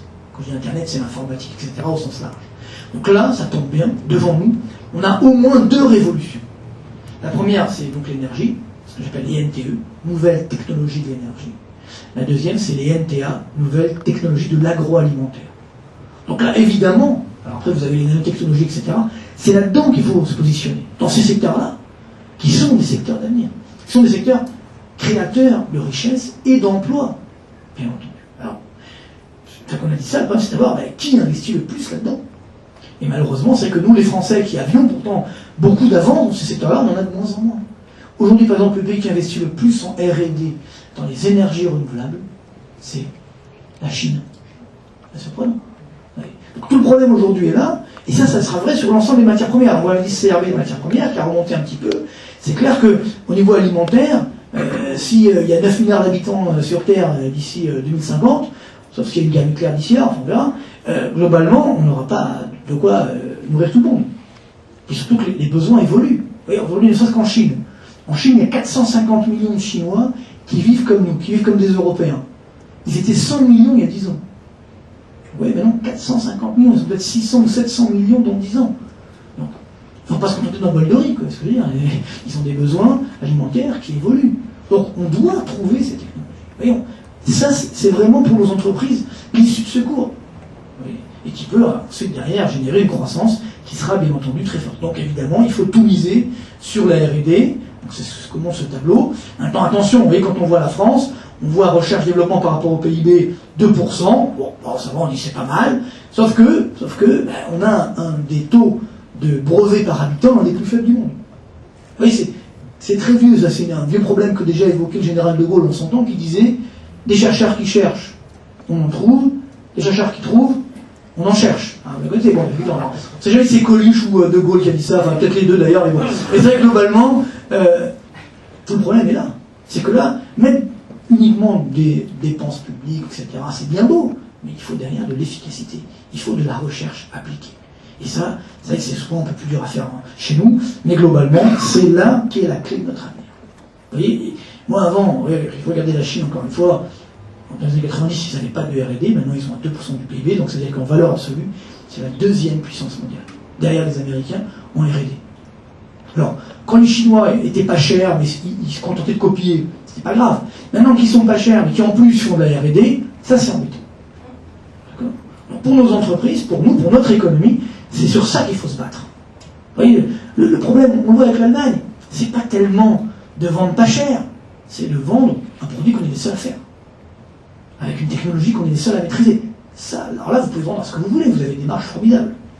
Oui. Donc c'est là où nos entreprises, et les entreprises qui résistent aujourd'hui en France, sont celles-ci. Celles qui ont su justement faire ces bons paris. On terminera sur ça tout à l'heure pour effectivement montrer les choix stratégiques à faire. Alors, vous voyez que pour l'instant, je vais vous dire ça va. C'est-à-dire que c'est pas un contexte dramatique au niveau mondial. On a quand même des sports de sortie, notamment en termes d'innovation. Donc c'est ça qu'il faut mettre en place pour sortir de la crise. Alors, avant de passer à chez nous, comme promis, un petit détour par ce qui se passe dans le monde très rapidement, avec un petit graphique qui est très triste, mais je le montre quand même. Ce graphique, en fait, représente la croissance donc, des pays développés, les 3 grandes zones, États-Unis, Japon, zone euro. D'accord ? Bon, donc, je ne vais pas tout parler du Japon, parce que bon, on n'a pas le temps, mais clairement, le Japon, malheureusement, c'est une économie qui vit sur son passé. Le Japon est en déflation depuis maintenant 20 ans, donc ça ne sera plus jamais une locomotive de la croissance mondiale. Ils ont une dette publique de 220% du PIB. Avec nous, on est des petits joueurs à côté. Donc de ce point de vue-là, ils vivent sur leurs acquis. Donc ce ne sera plus une locomotive de la croissance mondiale. Okay. Donc il reste les États-Unis et l'Europe. S'il y a des questions, je reviendrai tout à l'heure sur le Japon, mais là, on voit ce qui se passe chez nous et donc aux États-Unis. La courbe rouge, la courbe bleue. Donc vous voyez, il y a un problème dans ce graphique. C'est qu'on se dit, la crise des subprimes, les Lehman Brothers, tout ça, etc., à la base, c'est une crise américaine. Bon, donc on aurait pu dire, c'est les Américains qui vont payer la facture, c'est normal, ça vient de chez eux. Or, qu'est-ce qu'on voit sur le graphique ? Là où la récession est la plus forte, c'est chez nous, dans la zone euro. Et après, où est-ce que la reprise est la plus faible ? C'est aussi chez nous. Et regardez aujourd'hui, les Américains, bon, c'est plus ce que c'était, mais ils s'en tirent quand même avec 2% de croissance, et nous, on replonge dans la récession. Oui. Et si vous regardez un petit peu plus haut, en 2002, donc après le 11 septembre 2001, les Américains redémarrent aussi en 2002, direct, et nous, on plonge. Pourtant, là aussi, on était concernés, mais pas directement, on va dire. Donc, quel est le problème ? Pourquoi c'est nous qui devons payer la facture à chaque fois ? Eh bien, là, on a un concept important qu'on appelle la croissance structurelle. La croissance structurelle, c'est la croissance qu'on obtient lors d'un fonctionnement normal de l'économie. Voyez, le niveau normal. Alors, on a un président normal maintenant, là, c'est le niveau normal, c'est pareil, c'est le mot à la mode de normal en ce moment. Donc bon, ce niveau normal, jusqu'en 1990, c'était le même des 2 côtés de l'Atlantique. C'était 2,5%. Bon, 2,5%, tout le monde est content. On s'en sort, on crée des emplois, on paye les intérêts de la dette, tout va bien. Arrivent les années 90, on arrive à 2000, début 2000. Là, grâce à la révolution Internet, les Américains, ils montent à 3,2% de croissance structurelle. Alors que nous, comme notamment, on a dû faire l'euro, on a réduit les, soi-disant, on a augmenté les impôts, etc. Bon, mais surtout, on a raté la révolution Internet, bref, on tombe à 1,8. Arrive là, donc, la dernière crise, les Américains, qui ont quand même fait pas mal d'excès, repassent à 2,5. Là, aujourd'hui, ils sont à 2,5. C'est juste, mais ça passe. Alors que nous, on a combien ? 1%. Notre croissance structurelle aujourd'hui en France et en Europe, c'est 1% par an. Et sur les 5 dernières années, la croissance annuelle moyenne de la France, par exemple, c'est 0,1%. Il n'y a rien. Donc, c'est ce que je dis souvent, c'est que nos entreprises, vous ici, je veux dire, nous sommes presque des miraculés. Parce que quand on se dit avec 1% de croissance par an depuis 10 ans, 0,2% depuis 5 ans, et nous sommes toujours là, on fait du chiffre d'affaires, on fait des profits. C'est exceptionnel. Et c'est ça le plus important. C'est que nos entreprises, moi je vous le dis clairement, sont beaucoup plus fortes que leurs homologues allemandes ou américaines. Parce que ce soit en Allemagne ou aux États-Unis, on fait tout pour l'entreprise. Alors que chez nous, en France, c'est l'inverse. On a tendance à les montrer du doigt. Et donc, malgré ça, malgré la pression fiscale, la pression réglementaire, nos entreprises, elles arrivent quand même à s'en sortir. Ça veut dire que si on faisait un petit peu plus en fluidifiant le marché du travail, en réduisant les charges qui pèsent sur les entreprises ou sur le travail, mais on ferait des miracles. Vous voyez, donc, c'est ça qui est dommage. Parce que là, aujourd'hui, on arrive à force de tirer sur la corde, ça finit par se casser. Donc c'est là qu'est tout l'enjeu pour nos entreprises, effectivement, pour demain. Donc ça veut dire que si on veut que ça change, il faut faire des réformes structurelles. Le seul pays en Europe, du moins dans la zone euro, où la croissance structurelle n'a pas baissé sur les 10 dernières années, c'est l'Allemagne. Pour une raison simple, c'est le seul pays qui a fait des réformes structurelles. Ça a été dur, ça a été douloureux, mais grâce à ça, ils s'en sont sortis. D'accord ? Bon, alors, encore une fois, avant de passer chez nous, on va finir avec nos amis américains, avec nos amis américains, puisque bon, là, on voit que la croissance, vous voyez, c'est la courbe bleue, c'est l'indicateur avancé dans l'industrie et les services. Alors, on a une bonne surprise là, hier, donc les chiffres ne sont pas là, mais puis au mois de septembre, les indicateurs se sont un petit peu redressés. Ça veut dire que la croissance américaine se stabilise autour des 2%. Donc 2%, ça passe. C'est juste, mais ça passe. Et malgré tout, quand on regarde le bilan de cette croissance américaine, il y a aussi un problème. Vous voyez, là, vous avez l'évolution du PIB américain au cours des 4 derniers cycles de croissance. Donc on commence en 1980, 90, 2000 et 2007. C'est-à-dire, c'est les dernières récessions. D'accord ? Donc en fait, c'est comme tout à l'heure sur la bourse, c'est-à-dire on met le PIB au début de la récession, et après on voit comment il évolue trimestre après trimestre. Vous voyez, là en bas, ce sont des trimestres. Donc là, aujourd'hui, dans le cycle actuel, c'est la courbe violette, donc nous sommes 18 trimestres après le début de la récession. Vous voyez. Normalement, dans un cycle normal, donc il y a les 3 précédents cycles, après 18 trimestres, donc après la récession, le PIB américain, donc hors inflation, a augmenté, vous voyez, entre 10 et 12%. Pas mal. Alors que dans le cycle actuel, il a augmenté de combien ? Seulement 2%. Vous voyez, alors, si on est optimiste, on dit qu'il y a du potentiel. Bon. Si on est moins optimiste, on dit qu'il y a un vrai retard, il y a un vrai problème. Et ça, c'est l'erreur, effectivement, d'Obama. C'est-à-dire que, si vous voulez, Obama, quand il arrive au pouvoir, bon, pour X raisons, c'était la crise, il fallait redorer le blason des États-Unis, etc. Bref, ça a bien marché. Niveau marketing, les Américains sont toujours très forts. Par contre, après, il se dit, bon, qu'est-ce que je vais faire pour restaurer la croissance ? Donc ils ont cherché, etc. Dans son équipe, ils ont réfléchi, ils ont brainstormé, comme on dit, ils ont dit, on a trouvé. On va faire comme en Europe. On va augmenter les dépenses publiques. Et ils auraient dû nous demander, si vous voulez, parce que nous on leur a dit, on sait que ça marche pas, ça fait 20 ans qu'on fait ça, c'est exactement l'inverse qui se passe. Ouais, ils ont quand même fait. Et donc, avant Obama, les dépenses publiques, c'était 35% du PIB. Aujourd'hui, aux États-Unis, c'est 43%. Et ça, les Américains ne supportent pas. Parce qu'ils savent que si on augmente les dépenses publiques, ça veut dire que derrière, on augmente les impôts. Et toute la campagne, elle va se passer sur ça. On a vu hier le débat où, de façon surprenante, Romney s'est très bien débrouillé sur les questions économiques. Parce que, clairement, c'est pas la culture américaine, les dépenses publiques. Et là où ça a encore moins marché, c'est sur le chômage. Là, on voit le taux de chômage américain, c'est la courbe rouge. Vous voyez, habituellement en phase de reprise, ouais, comme dans les années 80, 90, 2000, donc le chômage il baisse très fortement, alors que là, il a baissé. Vous voyez, on est encore à plus de 8% de taux de chômage. Et c'est là que normalement, on devrait savoir qui va gagner les prochaines élections américaines. Et oui, parce qu'aux États-Unis, si vous voulez, il y a une règle de base. C'est que le président en place est toujours réélu. Toujours. Quand le chômage est faible. Par contre, il est toujours battu quand le chômage est élevé. Il y a eu un seul cas où ça n'a pas été le cas, c'était avec Roosevelt, mais bon, c'était la guerre, etc. C'était un autre cas particulier. Okay. Sinon, effectivement, on le voit, hein, on ne va pas tout regarder, mais vous pourrez vérifier si vous avez le temps. En tout cas, moi je l'ai fait, mais je vais juste vous donner 2 exemples de la même famille, comme ça, il n'y aura pas de problème, la famille Bush. Bush père gagne la première guerre du Golfe. À l'époque, on dit qu'il va gagner sans problème et tout, etc. En plus, en face de lui, il y a un inconnu à l'époque, c'était Clinton. Bon. Surprise, quand on a 8% de taux de chômage, il est battu. À l'inverse, son fils, George Bush, fils, donc lui en 2004, on pense qu'il va être battu, mais par n'importe qui, très facilement, et pourtant il est réélu, parce que le taux de chômage est à 5%. Donc normalement, avec 8% de taux de chômage, Obama n'a, je ne veux dire aucune, mais a très peu de chances d'être réélu. Tout va se passer, effectivement, après c'est quand Romney en face, il a quand même fait pas mal de gaffes, mais tout veut dire que pour les États-Unis, je pense que là, c'est pas compliqué. Si on augmente encore les dépenses publiques, quelle que soit l'issue finalement de l'élection, je pense que dans 10 ans, les États-Unis ne seront plus la première puissance mondiale. Donc, c'est vraiment important ce qui va se passer dans quelques semaines, je dirais, outre-Atlantique. En attendant, pourquoi les Américains sont sortis de l'ornière ? Grâce à ça. Grâce à la réserve fédérale américaine, donc en l'occurrence Ben Bernanke, son président, qui a fait ce qu'on appelle la planche à billets. Il en est à sa 3e phase de planche à billets. Alors ça veut dire quoi la planche à billets ? Bon, pour faire simple. La planche à billets, c'est quand on crée de la monnaie ex nihilo.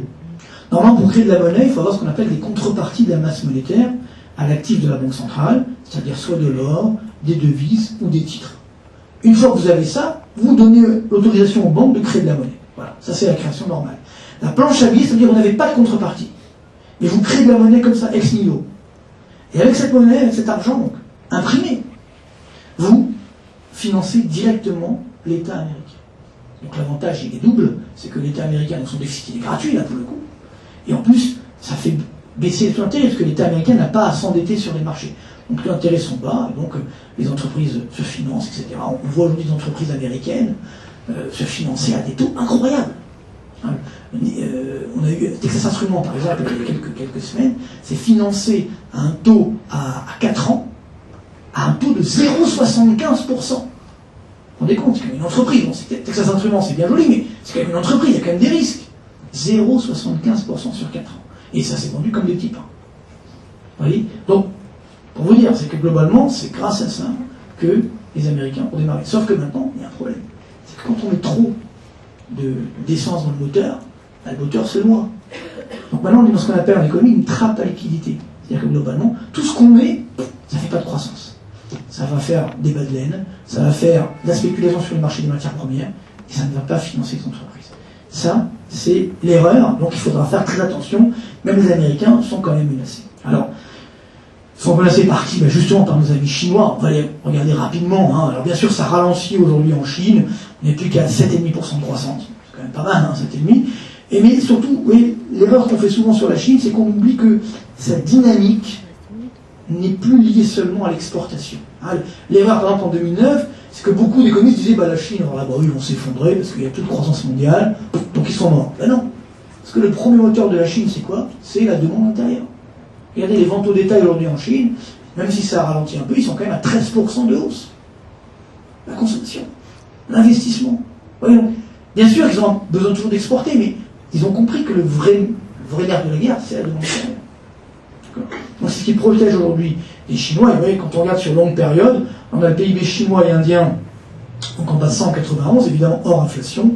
On voit que ce qui valait 191, ça vaut aujourd'hui 700 en Chine, fois 7. C'est incroyable. En Inde, 350. En Europe, on n'est même pas à 120, si on avait l'Europe. Bon. Donc, ça montre bien qu'il y a un effet de rattrapage qui est pérenne. Okay, alors bien sûr, vous allez me dire, attendez, il y aura bien une crise en Chine. Évidemment. Alors, je vous le disais, les crises font partie de la vie économique. Donc la Chine aura une crise, c'est évident. Et là, on a le choix. On va avoir une crise de change, une crise de ce que vous voulez, une crise immobilière, une crise démographique, démocratique. Bon, il y a le choix. Mais les Chinois ont deux armes. La première, c'est qu'ils contrôlent leur taux de change. Ça, on l'a oublié en Europe, mais le taux de change, c'est une arme. C'est pas. Nous, on subit le niveau de l'euro par le bon vouloir des Américains. Mais normalement, on a créé l'euro justement pour contrôler notre devise. Et là, on ne la contrôle pas. L'euro est à 1,30, oh, c'est formidable. Oui, mais à 1,30, on n'a pas de croissance. D'accord? Et les Chinois, ça c'est incroyable. Donc eux, c'est encore plus facile, parce que c'est une dictature, il y a le contrôle d'échange. Bon, je ne dis pas qu'il faut devenir une dictature, hein, mais c'est vrai que c'est quand même plus facile dans le cas chinois. Donc là, vous avez le yuan, c'est-à-dire la courbe bleue. Voyez. Donc en fait, c'est très simple. Le yuan, c'est uniquement par rapport au dollar. Quand les Chinois ont une croissance forte, vous voyez, dans les années 2000 ici, ils apprécient le yuan. En plus, à l'époque, il fallait montrer bonne figure, etc. Bon, tout va bien. À partir du moment où la crise arrive, 2007-2008, là, hop, plus de visibilité, on arrête. Le yuan se stabilise. Pourtant, si vous vous souvenez à l'époque, tout le monde a été voir les Chinois. Obama, Sarkozy, allez, soyez sympas, appréciez le yuan, etc. Vous voyez que ça a bien marché. Rien. Et une fois que ça a redémarré, vous voyez, ils ont à 12% de croissance. Là, c'est l'inverse. Ils ont peur de ce qu'on appelle la surchauffe. Il y a une croissance trop forte. Donc, qu'est-ce qu'ils font? Hop, ils apprécient le yuan. Et maintenant qu'ils ont ce qu'ils veulent, c'est-à-dire que ça ralentit, le yuan repart à la baisse. Vous voyez, là, ils sont prêts à 6,40 yuan pour un dollar. Alors que le niveau normal du yuan, c'est 3,50 yuan pour un dollar. Et qu'il y a encore une sous-évaluation assez forte. Donc, ils ont encore de la marge avant d'avoir des vrais problèmes. Donc ça, c'est la première arme. Et la deuxième, elle est encore plus énorme. C'est ce que j'appelle un trésor de guerre, c'est-à-dire les réserves de change. Vous avez aujourd'hui en Chine, regardez bien, c'est la première ligne, 3300 milliards de dollars de réserves de change. Donc les réserves de change, c'est à l'actif de la Banque centrale, et c'est du cash. C'est pas sous gestion, c'est pas géré par Madoff, vous inquiétez pas, donc c'est du cash, disponible à tout moment. 3300 milliards, c'est quand même plus que le PIB allemand, en stock à la Banque centrale chinoise. Vous comprenez que si jamais demain il y a un besoin, on peut puiser dedans, puis ça redémarre. D'accord? Et d'ailleurs, sur ce tableau, vous comprenez pourquoi les pays émergents ont si bien résisté pendant la crise. Parce qu'ils avaient des réserves de change. Vous voyez? Là, vous voyez les pays qui ont le mieux résisté, c'est effectivement la Russie pour le cancer pétrole, les pays d'Asie du Sud-Est et le Brésil. Par contre, vous voyez qu'il n'y a pas l'Argentine, il n'y a pas le Mexique, il n'y a pas l'Europe de l'Est. Ce sont des pays émergents qui ont souffert parce qu'il n'y avait pas de réserve de change. Donc ça, c'est une arme contre l'adversité. Donc, il faudra continuer à composer effectivement avec ces pays-là. Donc ils vont rester sur une dynamique de croissance soutenue. Alors maintenant j'arrive bien sûr à chez nous. Alors, je préfère vous prévenir, maintenant on va avoir des graphiques très durs à supporter. D'accord? Donc pour les âmes sensibles, Thierry, t'as prévu un peu d'alcool après pour votre... Ouais, vraiment. Ah, d'eau fraîche? Que d'eau fraîche? Non. Ah, d'alcool frais, d'accord, ok, ça je plaisante. Enfin, on sait jamais, hein, bon. On sait jamais, donc vous êtes prêts? Non, parce que, voilà, monsieur s'en va, bah, effectivement, bah, c'est bon, je comprends. Mais non, mais ça peut arriver, hein, c'est... Alors, non, ce n'est pas prévu, hein, franchement, c'était... Bref, donc, effectivement... Et donc, on y va. Voilà le premier graphique, effectivement, qui vous montre simplement où nous allons. Et vous avez ce qu'on appelle un indicateur avancé de la croissance. Donc, c'est un indicateur de sentiment économique. Donc, c'est toutes les enquêtes compilées dans un seul chiffre. Donc, c'est plutôt bien corrélé avec le PIB, c'est-à-dire la courbe bleue. Donc là, vous voyez que pour 2013, donc ça nous annonce ce qui va se passer en 2013, on est à peu près à moins 2% de baisse du PIB de la zone euro. Donc, c'est pas 0, c'est pas moins 0,5, c'est moins 2. D'accord? Donc, vous voyez qu'on est quand même très très loin de ce qu'on peut imaginer. Alors bien sûr, il y a des pays qui s'en sortent mieux que les autres. L'Allemagne, pour l'instant, résiste pas mal. On est à 1% de croissance. Mais eux aussi commencent à être impactés. On voit qu'eux aussi, bon, ils ne sont pas en récession, mais ils sont en croissance, vous voyez, autour des zéros. Donc, c'est là aujourd'hui le danger pour l'Allemagne. C'est que l'Allemagne commence à se dire, à se poser la question, et le gouvernement allemand a demandé aux instituts allemands indépendants de plancher sur 2 thématiques. De calculer le coût, 1, d'une sortie de la zone euro. Combien ça va coûter à l'Allemagne de sortir de la zone euro? Et donc, le reste, évidemment, du monde. En fait, si l'Allemagne sort de la zone euro, ça veut dire que les autres pays de la zone euro, globalement, arrêtent effectivement de rembourser la dette. Donc, ça. Mais ils ont demandé aussi aux instituts de calculer combien ça coûterait à l'Allemagne de rester dans la zone euro. Quand on arrive à poser cette question, c'est quand même embêtant. C'est ce qu'on appelle, c'est l'effet siphon. Parce que si tout le monde tombe, bah, nous, même si on est les Allemands, on va finir par les emporter dans un siphon. Oui. Donc, ça, c'est quand même un petit peu embêtant. Alors, bien sûr, il y a pire que l'Allemagne. Hein. Alors, bon, mes amis d'Europe du Sud, hein, que les Allemands appellent méchamment les pays du Club Med, si vous voulez. Bon, c'est vrai que c'est méchant, mais bon, quoi que le Club Med, c'est sympa, hein, mais globalement, on le voit ici. Et là, on voit la difficulté. C'est quoi la difficulté? C'est que, vous voyez, on a eu une récession très forte en 2009, petit redémarrage en 2010, et nouvelle récession aujourd'hui, 2011-2012. Oui, c'est la succession des deux qui fait mal. Et donc là, quand on dit aujourd'hui aux Espagnols, aux Portugais, alors aux Grecs, évidemment, j'ai pas mis la Grèce, parce que moi, je veux pas, par charité, parce que ça fait 5 ans de récession. Vous vous rendez compte? 5 ans de récession, ce que ça veut dire.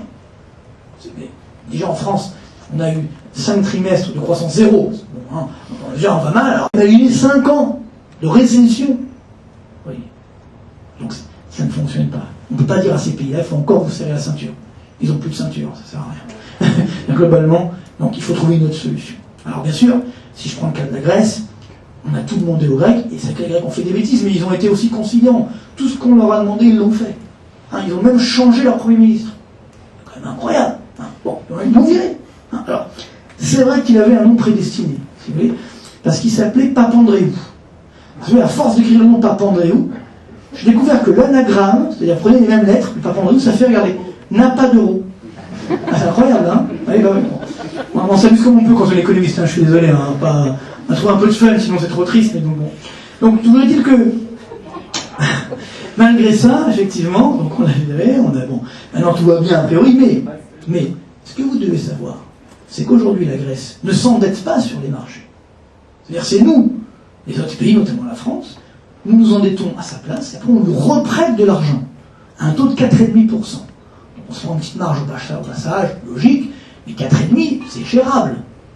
Mais si demain la Grèce devait payer sa dette, la vraie dette publique, elle-même, sans la zone euro, parce que parfois on nous dit la Grèce n'a qu'à sortir et tout sera réglé. Non, parce que si elle sort de la zone euro, elle doit payer les taux de marché. Aujourd'hui, il n'y en a pas, mais il y a des taux virtuels. Que l'on voit ici, c'est combien ces taux? 220% sur le taux 2 ans. Sur le taux 10 ans, on est à 25%. C'est ingérable.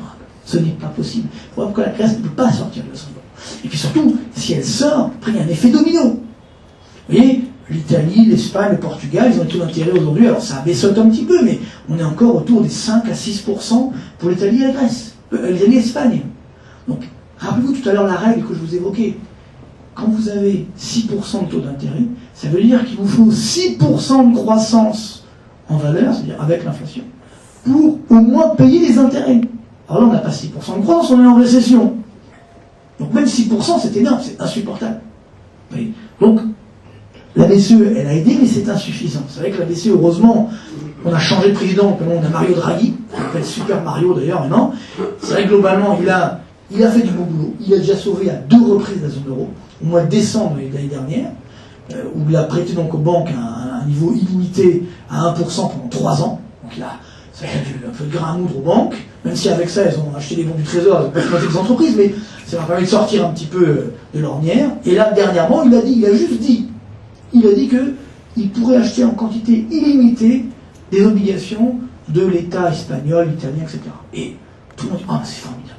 Mais comme quoi, il y avait un problème de président de Banque Centrale Européenne. C'est-à-dire, c'est pas, en changeant de président, la BCE a changé d'elle-même. Mais attention, pour l'instant, il a juste parlé. Il n'a rien fait. Parce que ce que personne n'a vu, c'est que Draghi a dit, si les pays, donc l'Italie, l'Espagne, demandent l'aide européenne, alors là, j'aurai des obligations. Or, l'Italie et l'Espagne ne veulent pas demander l'aide. Donc pour l'instant, il n'a rien fait. Et comme quoi, c'est fort les effets d'annonce. Oui. Mais pour l'instant, il n'y a rien qui s'est produit. Donc le problème, c'est quoi? C'est qu'il nous faut restaurer la croissance. Donc comment on fait tout de suite pour la restaurer? Je pense qu'il faut encore baisser le taux d'intérêt, même si on ne l'a pas fait, mais c'est surtout qu'il faut que l'euro baisse. Le niveau normal de l'euro-dollar, on le voit ici, c'est la courbe bleue, on appelle le Natrex, taux de change naturel, vous voyez, c'est à peu près 1,15 $ pour un euro. Tant qu'on n'est pas à 1,15 $ pour un euro, nous sommes pénalisés. Donc il faut que l'euro baisse. Vous voyez, c'est tout le paradoxe. L'euro remonte à 1,29, 1,30, donc ça va aggraver la récession. Vous voyez? Pour la France, par exemple, parce que là c'est l'euro d'équilibre de la zone euro, pour la France, il nous faudrait un euro à 1,03 $ pour un euro. Pour la Grèce, il faudrait un taux de l'euro-dollar à 0,65. Vous voyez que bon, encore de la marge. Donc c'est comme ça qu'on sort effectivement de la zone euro, qu'on sort du moins de la crise. Sinon, il y a le scénario alternatif, le scénario catastrophe, que je mets dans le livre, mais je ne suis pas un partisan de la fin de la zone euro, bien au contraire. Je dis attention, si la zone euro explose, ça sera ce que j'appelle le trou noir. Ça sera encore beaucoup plus grave que ce qui se passe aujourd'hui. Donc là, vous verrez ce qui se passera, c'est-à-dire globalement, les taux d'intérêt vont flamber, l'investissement va s'effondrer. Alors on vous dit parfois on va faire la planche à billets, donc tout ira mieux. Oui, mais la planche à billets, qui le fait? Les Américains, pourquoi? Parce qu'ils ont le dollar, et que tout le monde veut du dollar. Alors si demain on reprend le franc, je suis pas sûr que tout le monde voudrait du franc. Vous voyez, peut-être du franc suisse, peut-être, mais les francs français, ça va être plus difficile. Vous voyez, donc c'est ça qui ne fonctionne pas. Et bien sûr, on peut aussi se dire, on va fermer les frontières, donc tout ira bien. Sauf qu'attention, si on ferme les frontières, c'est-à-dire que les investisseurs ne peuvent plus sortir. Donc s'ils ne peuvent plus sortir, ils ne vont pas revenir. Or aujourd'hui, 70% de la dette publique française est détenue par des investisseurs étrangers. 70%. Donc si demain ils ne viennent pas, les taux d'intérêt vont flamber. Et puis là, c'est scénario finalement catastrophe. Après, il y a un dernier risque que moi j'ai identifié qui est le plus dangereux, qui est plus un risque économique, un risque géopolitique. C'est que, si vous voulez, si un pays ne peut plus rembourser sa dette publique, et donc il sort de la zone euro, pour le cas de la Grèce. La Grèce, voilà, demain, je sors de la zone euro. Parce que vous savez qu'on ne peut pas forcer un pays à sortir. C'est le pays qui doit choisir, ce qu'on appelle la clause d'opting out, comme les Anglais. Eux, ils ne sont jamais rentrés, donc c'est plus pratique. Et donc, la Grèce demain doit dire, opting, je sors. Mais elle doit décider.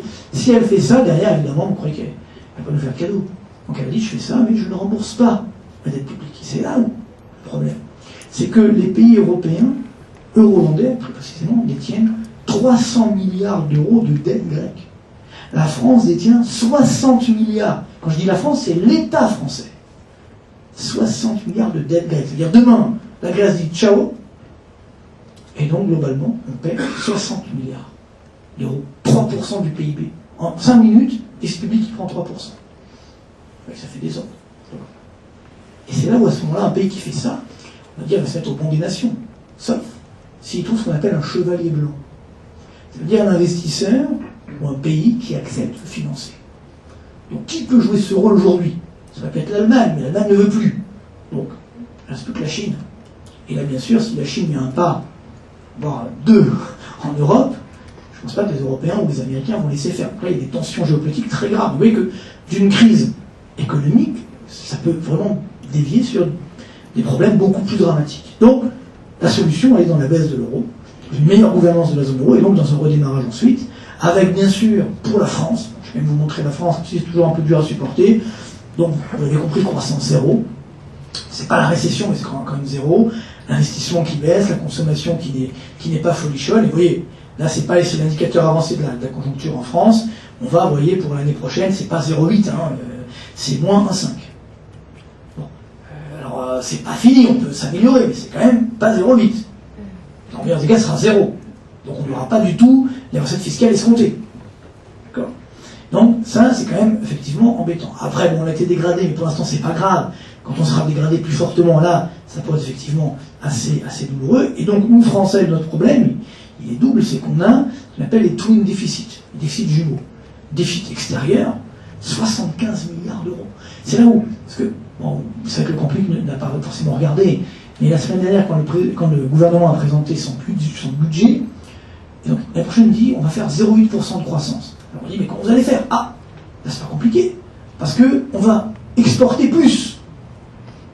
Alors, il y a un problème, il faut qu'on m'explique, parce que déjà avec 3% de croissance mondiale, 3,5%, on n'arrive pas à exporter, on fait 75 milliards de déficit. Si en plus l'euro était à 1,30 et que la croissance mondiale ralentit autour des 3%, c'est encore plus difficile à exporter. C'est pas sérieux.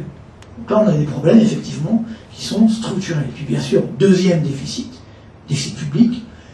Ça, si vous voulez, c'est un vieux problème qu'on a oublié. C'est-à-dire que dans la théorie de la relance keynésienne, de temps en temps, on doit avoir, effectivement, un excédent public. De temps en temps, ouais, une fois tous les 10 ans. On va non plus être trop gourmand. Or, nous, en France, le dernier excédent public, ça remonte à quand? Oui, c'est le petit truc rouge au début, là, oui, pas ici, là, oui. 1974. Ça ne rajeunit pas, hein. Eh oui. Et donc depuis que le déficit. Donc vous voyez, c'est ça la dette. C'est le cumul des bâtonnets rouges. Et donc là, nous sommes à 91% de déficit public par rapport au PIB.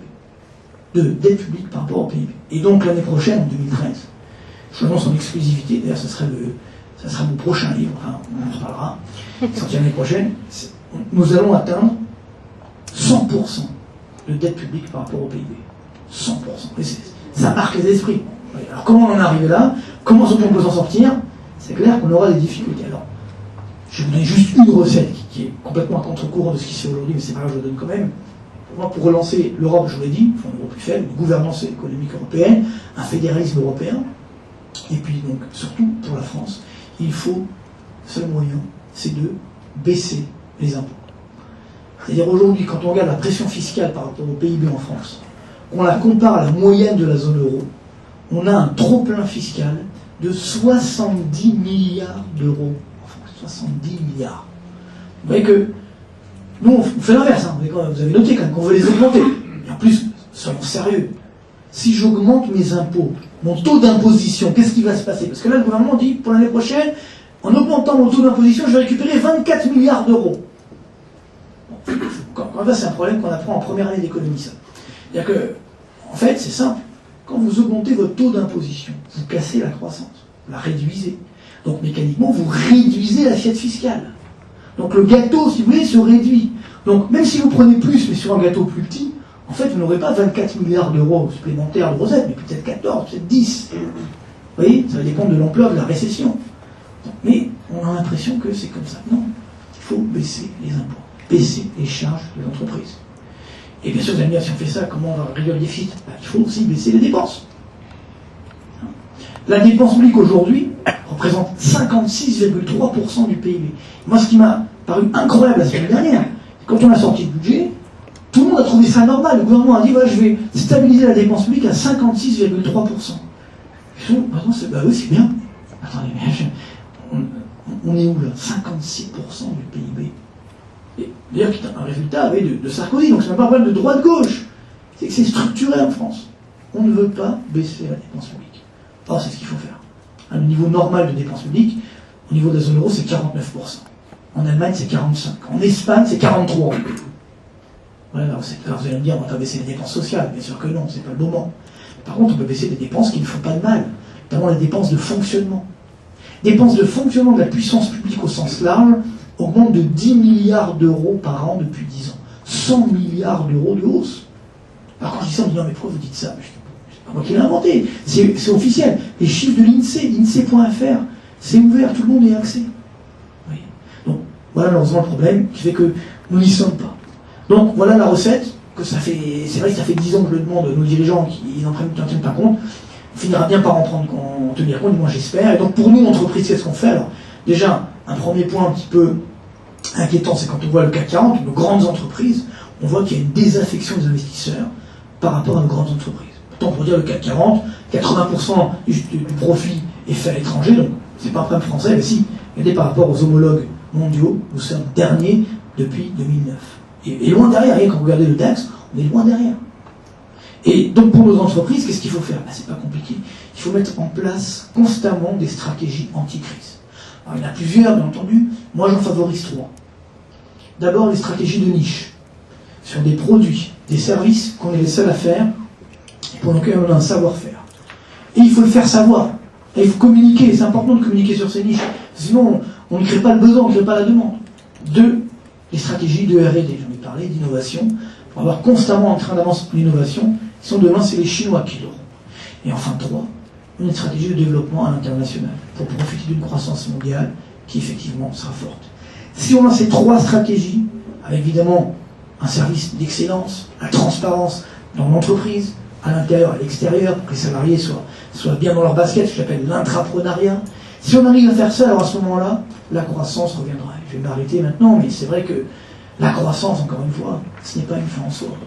Et ça aussi, dites-le autour de vous, parce que c'est vrai qu'on a un problème en France de culture économique. Et on nous dit, non mais le PIB, c'est pas important. Et quand on n'a pas, on dit que c'est pas important. On dit, ce qui compte, c'est pas le PIB, c'est le BIB.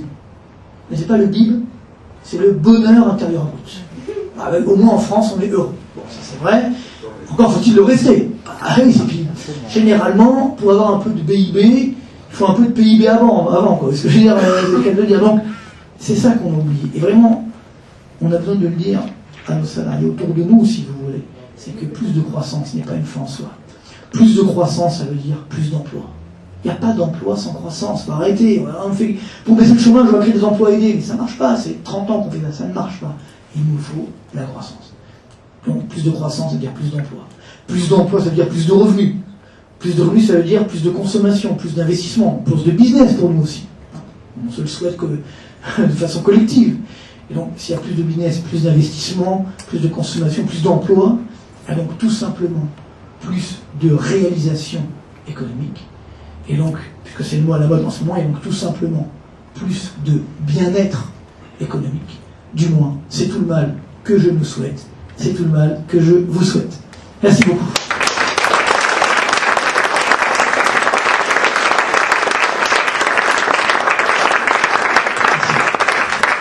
Merci beaucoup. Alors, on a un petit peu débordé. Je passe en manque de temps pour quelques questions. Si tu veux louper ton avion, il n'y a pas de souci. Hein? Si tu veux louper ton avion, il n'y a pas de souci. Oui, non, mais ça va. Il va m'attendre, on m'attend. Ah, c'est plus rien? Ouais, comme ça. Arrêtez. Bon. Est-ce qu'il y a une ou deux questions rapides? Bon, sinon, je suis là, au pire des cas. Non, je crois que c'est le... Ah, voilà, super. Non. Bon, c'est pas grave. N'hésitez pas. Question? Je mords pas, n'ayez pas peur. Bon, si la première est ici, passez à la deuxième. Oui, madame, monsieur, parfait. Si vous parlez de bonheur intérieur brut. Mais alors, moi, je me rends compte que depuis le retour des vacances, les gens sont déprimés, les gens sont démoralisés, démotivés. On travaille à 100 à l'heure pour pas de stratégie. Comment vous expliquez qu'il faut être heureux alors qu'en ce moment, les gens sont vraiment en plus fatigués alors qu'ils rentrent de vacances. C'est vraiment... Alors, si vous voulez, c'est le grand problème. Le problème que nous avons aujourd'hui, je vois toujours au travers des chefs d'entreprise et même des gérants, etc., c'est qu'il n'y a pas de visibilité. Donc, si votre visibilité c'est on va serrer la ceinture, on va augmenter les impôts, évidemment tout le monde est fatigué, il n'y a plus de bonheur. Vous comprenez? Donc c'est ça, aujourd'hui, le vrai enjeu. Alors, il ne faut pas non plus faire des promesses qu'on ne pourra pas tenir, mais le vrai enjeu, c'est de retrouver les moyens d'une croissance plus forte, donc avec un euro plus faible, avec effectivement une pression fiscale qui soit moins forte, etc. Et c'est vrai que ce n'est pas le chemin qui est choisi aujourd'hui, mais c'est aussi le choix des Français, en majorité, a priori. Vous voyez? Donc, maintenant, l'issue, c'est quoi? C'est vrai que moi, je suis complètement apolitique, mais on a vu des guerriers faire la paix, des pacifistes faire la guerre. Peut-être que Hollande va devenir Schröder. Bon, il en est loin pour l'instant, hein, mais bon, on ne sait jamais, on peut toujours espérer. Vous voyez? Parce qu'en Allemagne, si vous vous souvenez, Schröder, c'est ce qui s'est passé au début, il a fait un peu ce que fait aujourd'hui Hollande, et puis à la fin, en 2003, quand il a vu qu'il y avait en Allemagne une faillite d'entreprise par quart d'heure, en 2003, en Allemagne, ils se sont retroussés les manches. Vous voyez, aujourd'hui, on parle de PSA, etc., on parle d'automobile. Si vous souvenez, Volkswagen, il y a 10 ans, Volkswagen était au bord de la faillite. Qu'est-ce qu'ils ont fait? Alors évidemment, il y a eu les réformes Schröder, etc., baisse de l'IS, baisse des charges, etc., baisse des dépenses publiques. Mais surtout, les entreprises se sont responsabilisées. Donc, par exemple, Volkswagen a réuni ses syndicats, notamment IG Metall, syndicat puissant allemand, et voilà. On n'a plus le choix. Donc aujourd'hui, soit on gèle les salaires pendant 7 ans, soit on délocalise. Et bien, IG Metall a dit, pas de problème. Nous, ce qu'on veut avant tout, c'est la sauvegarde de l'entreprise, parce qu'on sait que l'entreprise, c'est les emplois. Et donc, ben, ça a fonctionné. Et ça marche dans les deux sens, parce qu'au bout de 5 ans, Volkswagen a renoué avec les profits. Or, ils avaient un contrat de IG Metall. Ils auraient pu dire, ah, je les tiens encore pendant 2 ans, donc je n'augmente pas les salaires. Ben non. Comme les profits sont revenus, ils ont dit, je reviens sur l'accord, on augmente les salaires au bout de 5 ans, alors qu'on avait un statu quo pendant 7 ans.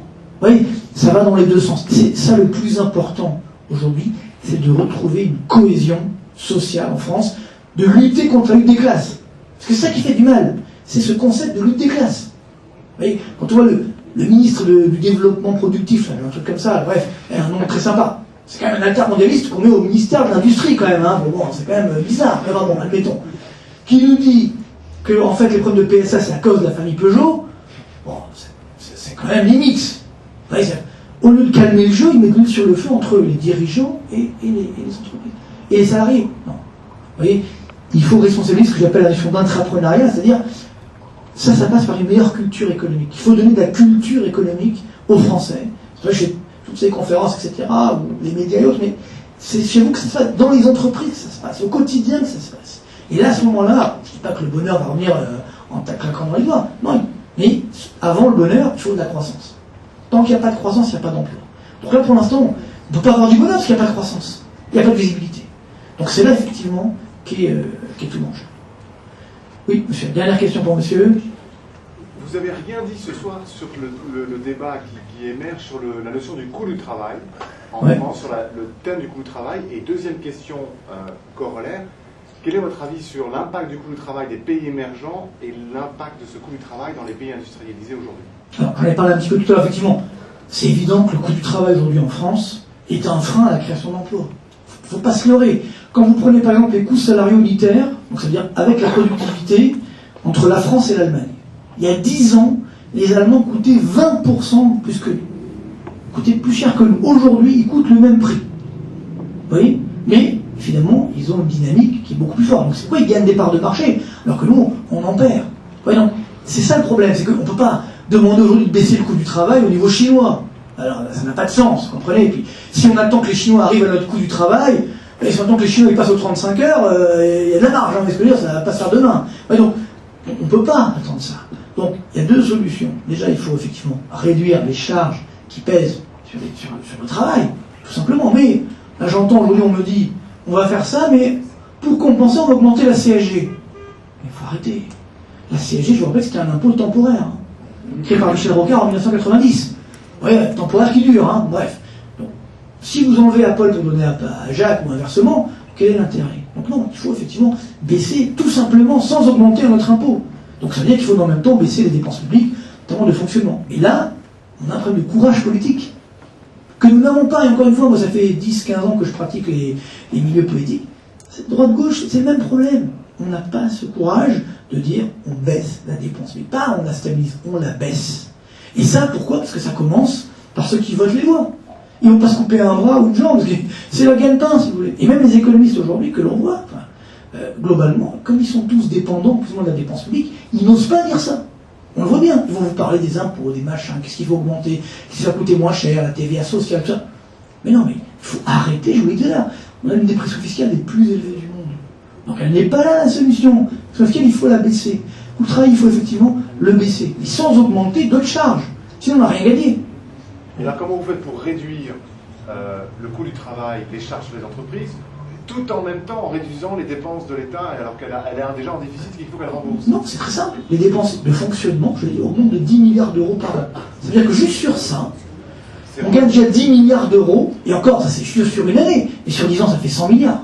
Mais c'est bien 10 milliards. Non, mais sur 10 ans, ça fait 100 milliards. Ah, 100 milliards, c'est pas rien.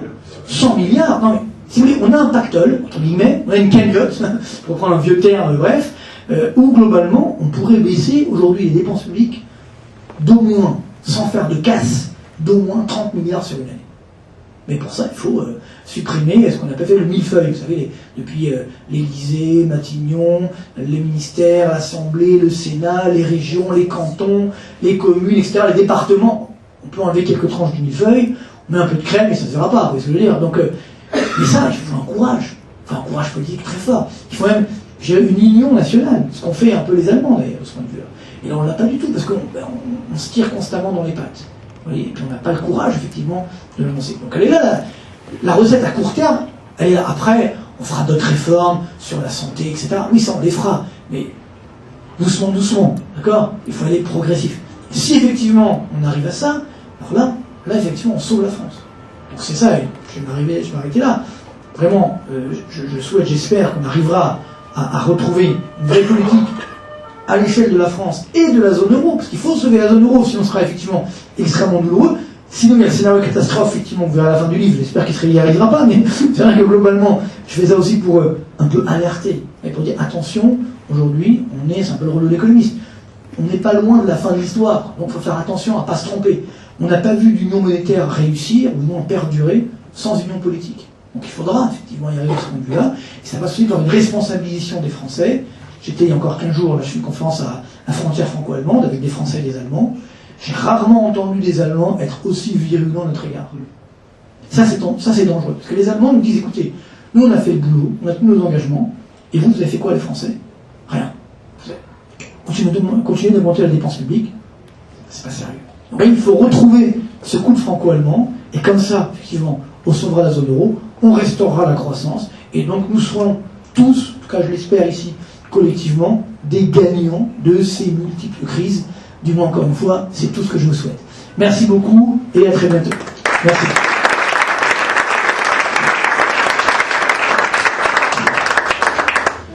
Bien, merci beaucoup Marc. Tout ça a été effectivement très très bien enlevé. Donc c'était une réunion que nous avions voulu changer un petit peu dans sa configuration. Vous avez eu beaucoup de chiffres. Entre la conjugaison de la microéconomie vue par Coface Service et la macroéconomie interprétée par Marc Toiti, je pense que là vous êtes arrivé effectivement sans doute à satiété, j'allais dire. Je vous conseille juste, et c'est pour remercier notre orateur ce soir, de lire son livre. Je l'ai fait, j'ai passé pas mal de temps en France ce week-end et du coup j'en ai profité pour le lire. Et vous comprendrez très bien pourquoi Marc s'intitule lui-même dans son livre Le Belmondo de l'économie. Ce qui en soi d'ailleurs est quand même plutôt un signe d'espoir, parce que derrière tous les signes de catastrophe annoncés, Belmondo a quand même, de par sa carrière cinématographique, d'abord joué ses cascades lui-même. Je crois que ce que vous avez fait par rapport à l'establishment économique français à plus d'une reprise. Et puis c'est peut-être aussi effectivement un signe d'espoir. Il y en a une bonne que j'ai trouvée dans votre livre qui est le fait que, et comme quoi c'est aussi un signe d'humilité, même si vous le savez jouer sur le second degré, c'est que la raison pour laquelle on a inventé le métier d'économiste, c'était juste pour faire en sorte que les météorologistes ne soient pas les seuls à se tromper. Donc on espère qu'effectivement cette chronique d'une catastrophe annoncée ne se produira pas, et notamment pour une raison, c'est que dans le scénario catastrophique, là encore je vous engage à le lire, dans le livre de Marc, et bien il est dit qu'à la fin, effectivement tout se termine très mal, et quand ça se termine mal, c'est que la crise sociale dégénère en émeute, en guerre civile, et que à l'apothéose de cette guerre civile, figurez-vous qu'on va même mettre le feu aux Fouquettes. Alors je crois que ça serait quand même un peu dommage d'en arriver là, et qu'à tout le moins, si ça devait se produire, je propose tout simplement qu'on aille prendre un verre ensemble, comme ça au moins on pourra dire on y était avant. Voilà, merci beaucoup Marc, et je vous remercie tous.